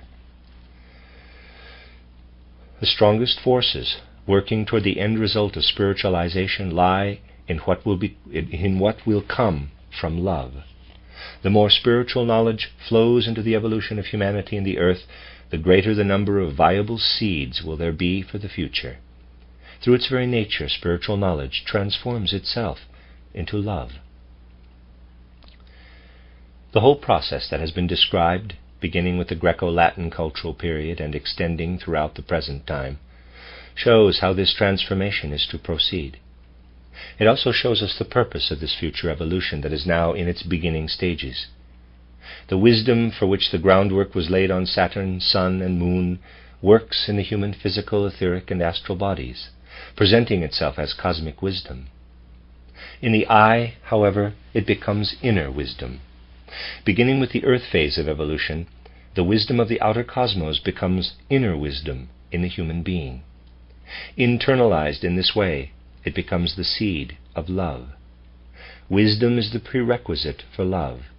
Love is the result of wisdom that has been reborn in the I. If anyone is misled into believing that evolution, as it has been explained above, bears a fatalistic stamp, this is a result of having misunderstood the explanations. If we were to believe that evolution condemns a certain number of people to become members of the kingdom of evil humanity, in quotes, we would have failed to see how the interrelationship between the sense perceptible and the soul spiritual takes shape in the course of this evolution. Within certain limits, these worlds, both the sense perceptible and the soul spiritual, each constitute a separate evolutionary current. Through forces inherent in the sense perceptible current, the forms of quote-unquote evil human beings come about. However, it will only be necessary for any given human soul to incarnate in such a body if it has created the necessary preconditions itself. It might also happen that the forms arising out of the forces of the sense-perceptible world find no reincarnating human souls to embody, because these souls have all become too good for such bodies. In that case, the cosmos would have to ensoul these forms with something other than formerly human souls. Such forms will be occupied by human souls only when these same souls have prepared themselves for such an incarnation. In this field, supersensible cognition is bound to report what it sees. For instance, that at a particular point in the future there will be two human kingdoms, one good and one evil. However, this does not mean that the present state of human souls forces supersensible cognition to the rational conclusion that this future state will be the natural and inevitable result. Supersensible cognition's ways of investigating the evolution of human forms and the evolution of the destinies of souls are and must be completely separate, and to confuse the two in our worldview would be a remnant of a materialistic attitude that would seriously impinge on the science of the supersensible. The end of Chapter 6 of An Outline of Esoteric Science. Okay, this is Chapter 7 of An Outline of Esoteric Science by Rudolf Штайнер, entitled Details from the Field of Spiritual Science. The Human Ether Body. When we perceive the higher members of our human makeup through supersensible observation, this perception is never completely similar to a perception we have through our outer senses. When we touch an outer object and have a perception of warmth, we must distinguish between what comes from the object, what streams out of it, so to speak, and what we experience in our souls. Our inner soul experience of the perception of warmth is something different from the warmth that flows out of the object. Now let's imagine this soul experience all by itself, without the outer object. Let's imagine the experience of a perception of warmth in the soul with no physical outer object to cause it. If this experience were simply present without cause, it would be imaginary. However, students of the spirit do experience inner perceptions such as this that have no physical cause. Above all, they are not caused by the students' physical bodies. But at a certain level of inner development, these perceptions present themselves in such a way that the students can tell that the inner perception is not imaginary, but has been brought about by a being of soul and spirit in a supersensible outer world. Just as an ordinary perception of warmth, for example, is brought about by an external physical sense-perceptible object. It was shown earlier how the experience itself lets us know that it is not imaginary. Thus, this is also true if we speak about perceptions of color. In that case, we have to distinguish between the color of the outer object and the inner sensation of color in the soul. Let's recall the inner sensation the soul has when it perceives a red object in the physical sense-perceptible outer world. Let's imagine that we vividly recollect the impression while averting our eyes from the object. Let's remember the inner experience of our mental image of the color. When we do this, we distinguish between the outer color and our inner experience of it. Such inner experiences are definitely different in content from outer sense impressions. They are much closer in character to what we experience as pain or pleasure than ordinary sensory perceptions are. Now let's think of such an inner experience arising in the soul without being caused by either an actual outer physical sense-perceptible object or a memory of one. People with supersensible cognition are able to have such experiences and to know that they are not imaginary, but are expressions of beings of soul and spirit.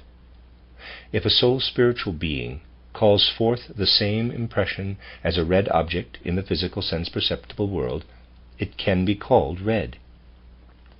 In the case of the physical object, however, the outer impression is always present before the inner experience of color, while in true supersensible perception in present-day human beings, the reverse must always be the case. The inner experience is there first, like a mere shadowy memory of color, followed by an image that becomes more and more vivid.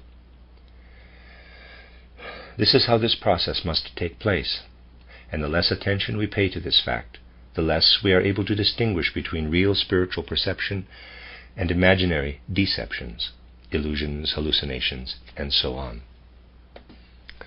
The vividness of the image during soul-spiritual perception of this sort, whether it remains very shadowy, as if dimly visualized, or whether its effect is strong, like that of an outer object, depends totally on the perceiver's inner development. The general impression that a clairvoyant observer has of the human ether body can be described as follows. When people with supersensible cognition have developed such strength of will that they are able to disregard what their physical eyes are seeing, in spite of the fact that a physical human being is standing in front of them, They are then able to use supersensible consciousness to see into the space the physical person occupies. Naturally, it requires an intense heightening of their will for them to be able to disregard not only what they are thinking, but also something that is standing right in front of them, and to such an extent that its physical impression is extinguished. However, it is possible to bring this heightening about. It happens as a result of the exercises for achieving supersensible cognition. When people first perceive in this way, they get a general impression of the ether body. The inner sensation that arises in their souls is approximately the same as the one they get from seeing the color of a peach blossom. This becomes increasingly vivid and enables them to say that the ether body has the color of peach blossoms. After that, they also perceive the individual organs and currents within the ether body.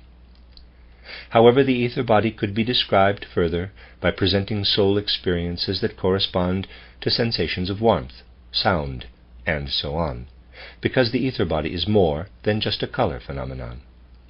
The astral body and the other elements of our human makeup could also be described in this same sense. Having considered this, we will realize how spiritual scientific descriptions are meant to be understood. The astral world.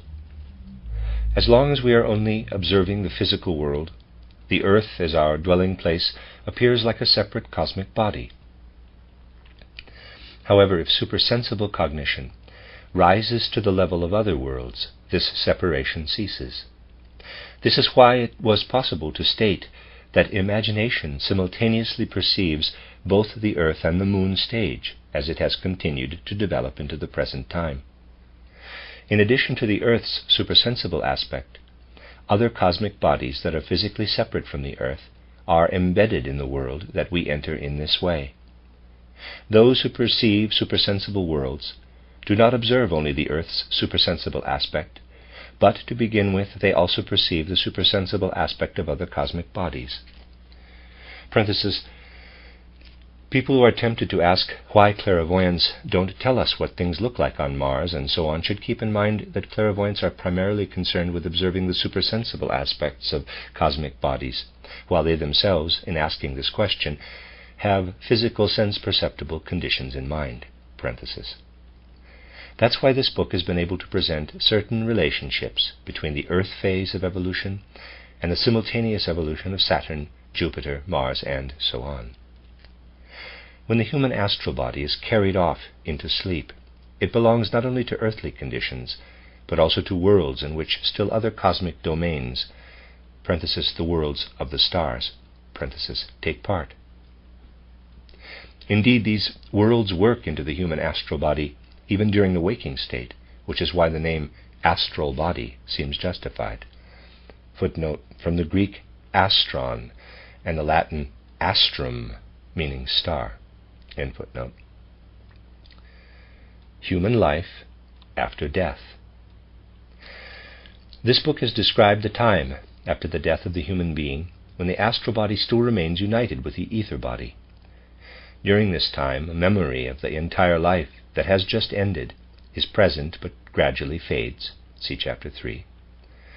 The length of this period of time is different for different people and depends on how strongly an individual's astral body clings to the ether body. That is, on how much power the astral body has over the ether body.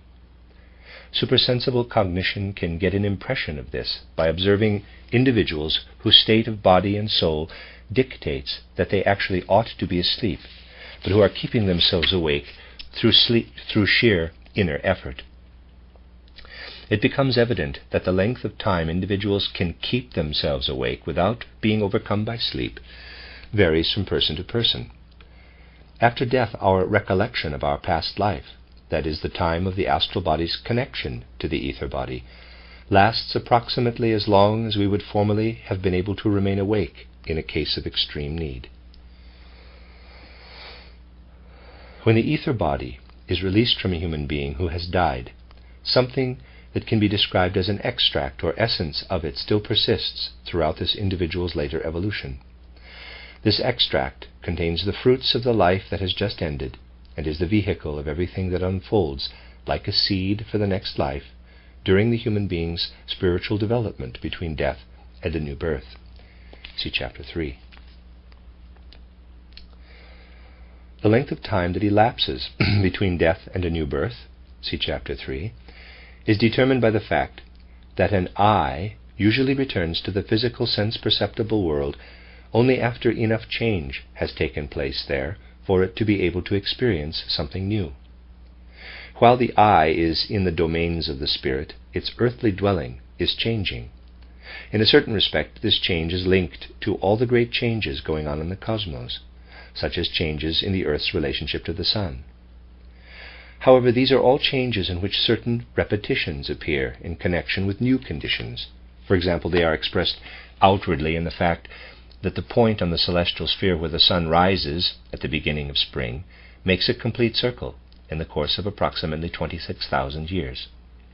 During this period of time, therefore, the vernal equinox moves from one celestial region to another.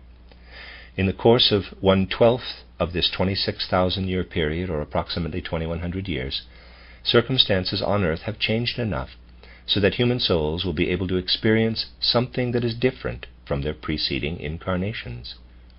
But since people's experiences differ depending on whether they incarnate as women or as men, as a rule 2 incarnations, one male, one female, take place during a period of this length. These things also depend, however, on the character of the forces we take with us from earthly existence into death. So everything indicated here should only be taken as the general rule. The details can vary in many different ways. How long a human eye spends in the spiritual world between death and a new birth depends on the above-mentioned cosmic conditions in only one respect. In another respect, it depends on the evolutionary conditions a particular individual undergoes during this time. After a certain time has elapsed, evolution leads the eye to a state of spirit that can no longer be satisfied by inner spiritual experiences. It then begins to long for a changed state of consciousness that finds satisfaction in being reflected by physical experience. The individual's re-entry into earthly life results from the interaction of this inner thirst for embodiment and the possibility the cosmos offers of finding a suitable bodily organism. Because these two things have to work together, incarnation may take place in one instance when this thirst has not yet peaked, but an approximately suitable embodiment can be realized. In another instance, it takes place when the thirst has already exceeded its normal intensity because there was no possibility of embodiment at the appropriate time. A person's general attitude toward life, which is due to the makeup of his or her bodily nature, is related to these circumstances. The course of a human life. The life of a human being, as expressed in the successions of conditions between birth and death, can be fully understood only when we consider the changes that take place in the supersensible aspects of a person's makeup, and not merely the physical, sense-perceptible body. We can look at these changes as follows. Physical birth represents an individual's breaking away from the sheltering physical body of the mother. After birth, the forces that the embryonic human being formerly shared with the mother's body are present only as independent forces within the newborn being. Later on in life, supersensible events similar to the events of physical birth take place and can be perceived by means of supersensible perception. Until a child begins to lose his or her baby teeth in the 6th or 7th year of life, the ether body is surrounded by an etheric covering, which falls away at this time, when the birth of the ether body takes place. Birth in quotes. However, the human being remains surrounded by an astral covering that falls away at puberty, sometime between the 12th and 16th years, when the quote-unquote birth of the astral body takes place. Still later, the actual I is born.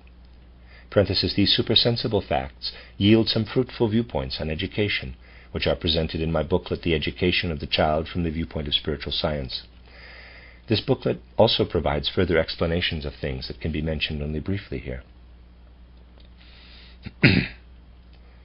Footnote: Die Erziehung des Kindes von Gesichtspunkte der Geisteswissenschaft.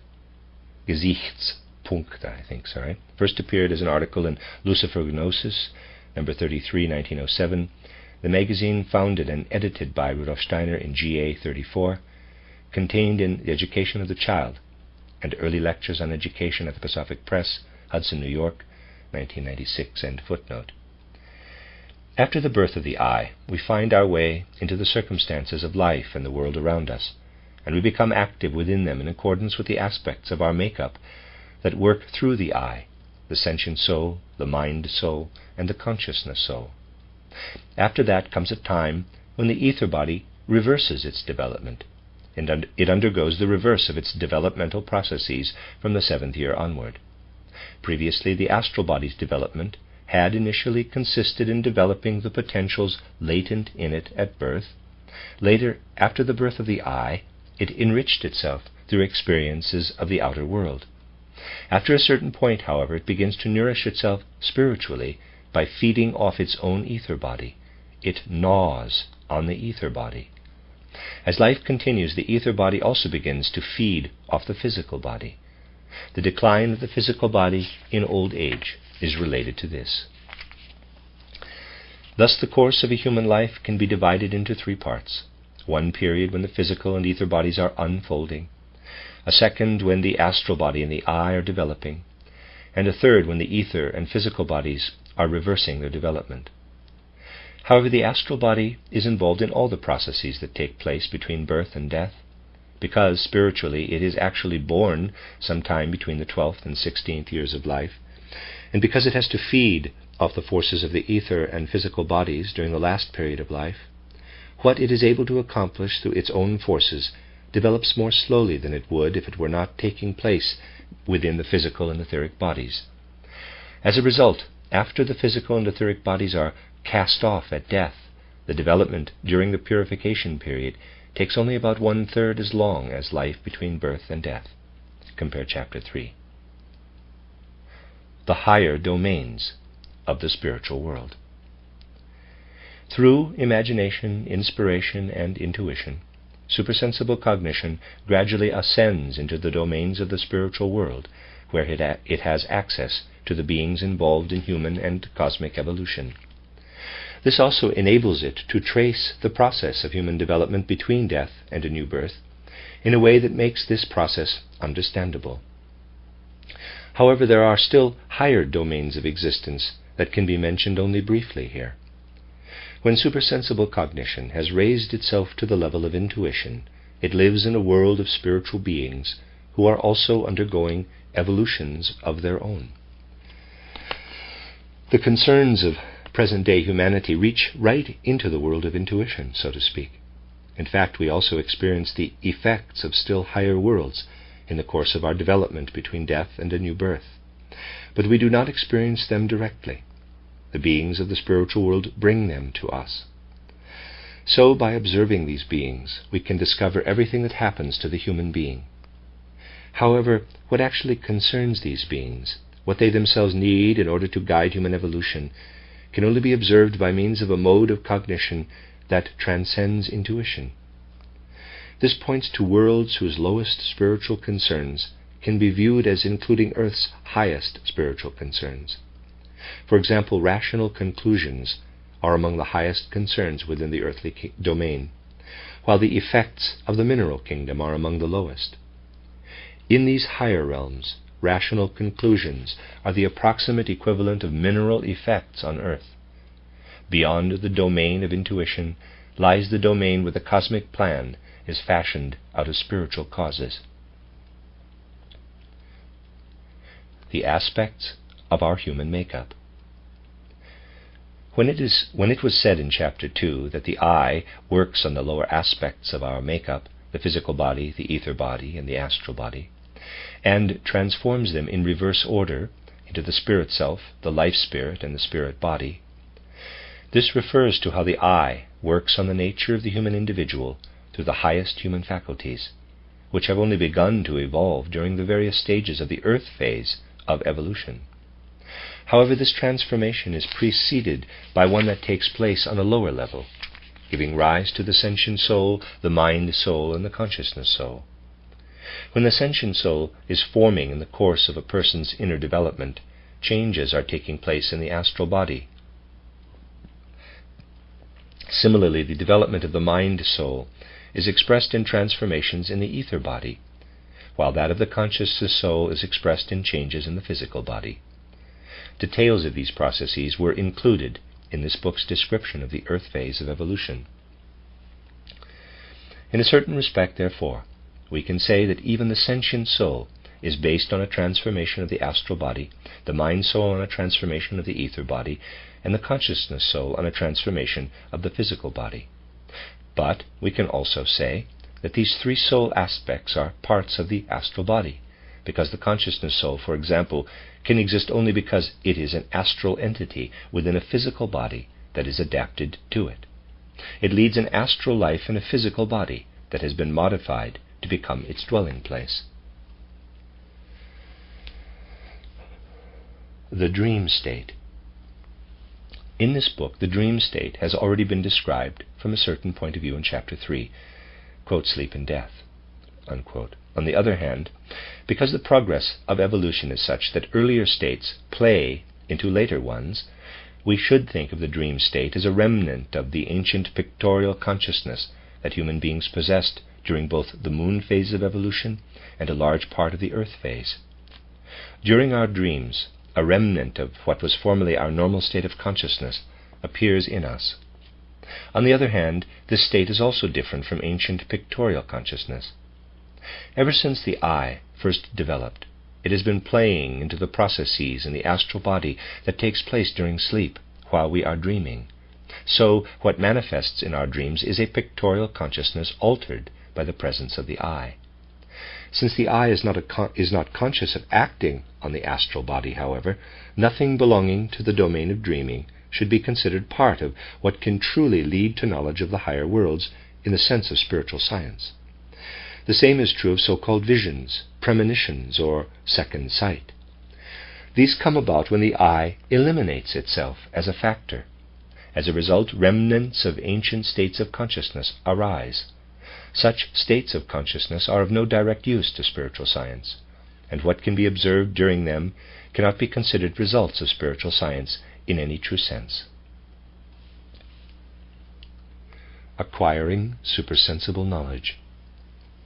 The path to acquiring knowledge of supersensible worlds that has been described in greater detail elsewhere in this book can also be called the direct path of knowledge. In addition to this path, there is also another that can be described as the path of feeling. However, it would be quite wrong to believe that the first path has nothing to do with educating our feelings. On the contrary, it leads to the greatest possible deepening of our feeling life. The path of feeling, however, turns directly and exclusively to feeling as its starting point in its efforts to rise to spiritual cognition. It is based on the fact that if the soul surrenders completely to a feeling for a certain period of time, this feeling is transformed into cognition, into a pictorial perception. For example, if the soul completely fills itself for weeks or months or even longer with a feeling of humility, the content of this feeling is transformed into a perception. It is indeed possible to discover a path to supersensible domains by making one's way through such feelings one step at a time. However, it is not easy for present-day human beings to actually carry this out under life's ordinary circumstances. Solitude and withdrawal from modern life are almost indispensable, because the impressions of daily life disrupt what the soul accomplishes by concentrating on specific feelings, especially in the early stages of inner development. In contrast, the path to knowledge that this book describes can be followed under any circumstances of contemporary life. Observing specific beings and events in the spiritual world.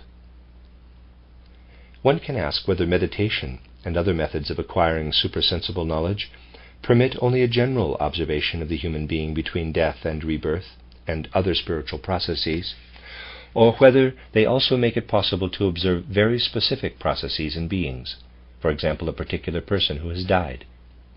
The response to this must be that those who have acquired the faculty for observing the spiritual world through the methods described here can also reach the point of being able to observe detailed events in that world. They make themselves capable of establishing a connection to human beings who are living in the spiritual world between death and a new birth. However, we need to keep in mind that in the sense of spiritual science, this should happen only after we have gone through a genuine training in supersensible cognition. Only then are we capable of distinguishing between deception and reality with regard to specific events and beings. Anyone attempting to observe details without the right training may fall victim to many deceptions. Even the most elementary things, such as understanding how to interpret impressions of specific realities in the supersensible world, are not possible without advanced spiritual training. The training that leads to supersensible observation of the things described in this book also leads to the ability to trace the life of an individual human being after death. It also leads to being able to observe and understand all the individual beings of the world of soul and spirit who work from this hidden world into the outer manifest world. It is only possible for us to observe details with certainty, however, if we base this observation on our knowledge of the great general cosmic and human realities of the spiritual world, which concern all human beings. If we desire the one without the other, we will go astray. We are granted access to the particular domains of supersensible existence that we long for above all else, only after we have struggled with the serious and difficult paths leading to issues of general knowledge in our efforts to find the key to the meaning of life. This is a necessary part of what we must undergo to observe the spiritual world. Only if we have taken these paths out of a pure and unegotistical urge for knowledge are we mature enough to observe the details that would formerly have served only to satisfy an egotistical need, even though we might have convinced ourselves that we were only striving for insight into the spiritual out of love for someone who has died, for example. Insight into details is granted only to those whose serious interest in general spiritual scientific knowledge has given them the possibility of accepting even the details as objective scientific truth without any egotistical desire. The end of chapter 7, and that is the end of the book An Outline of Esoteric Science by Rudolf Steiner.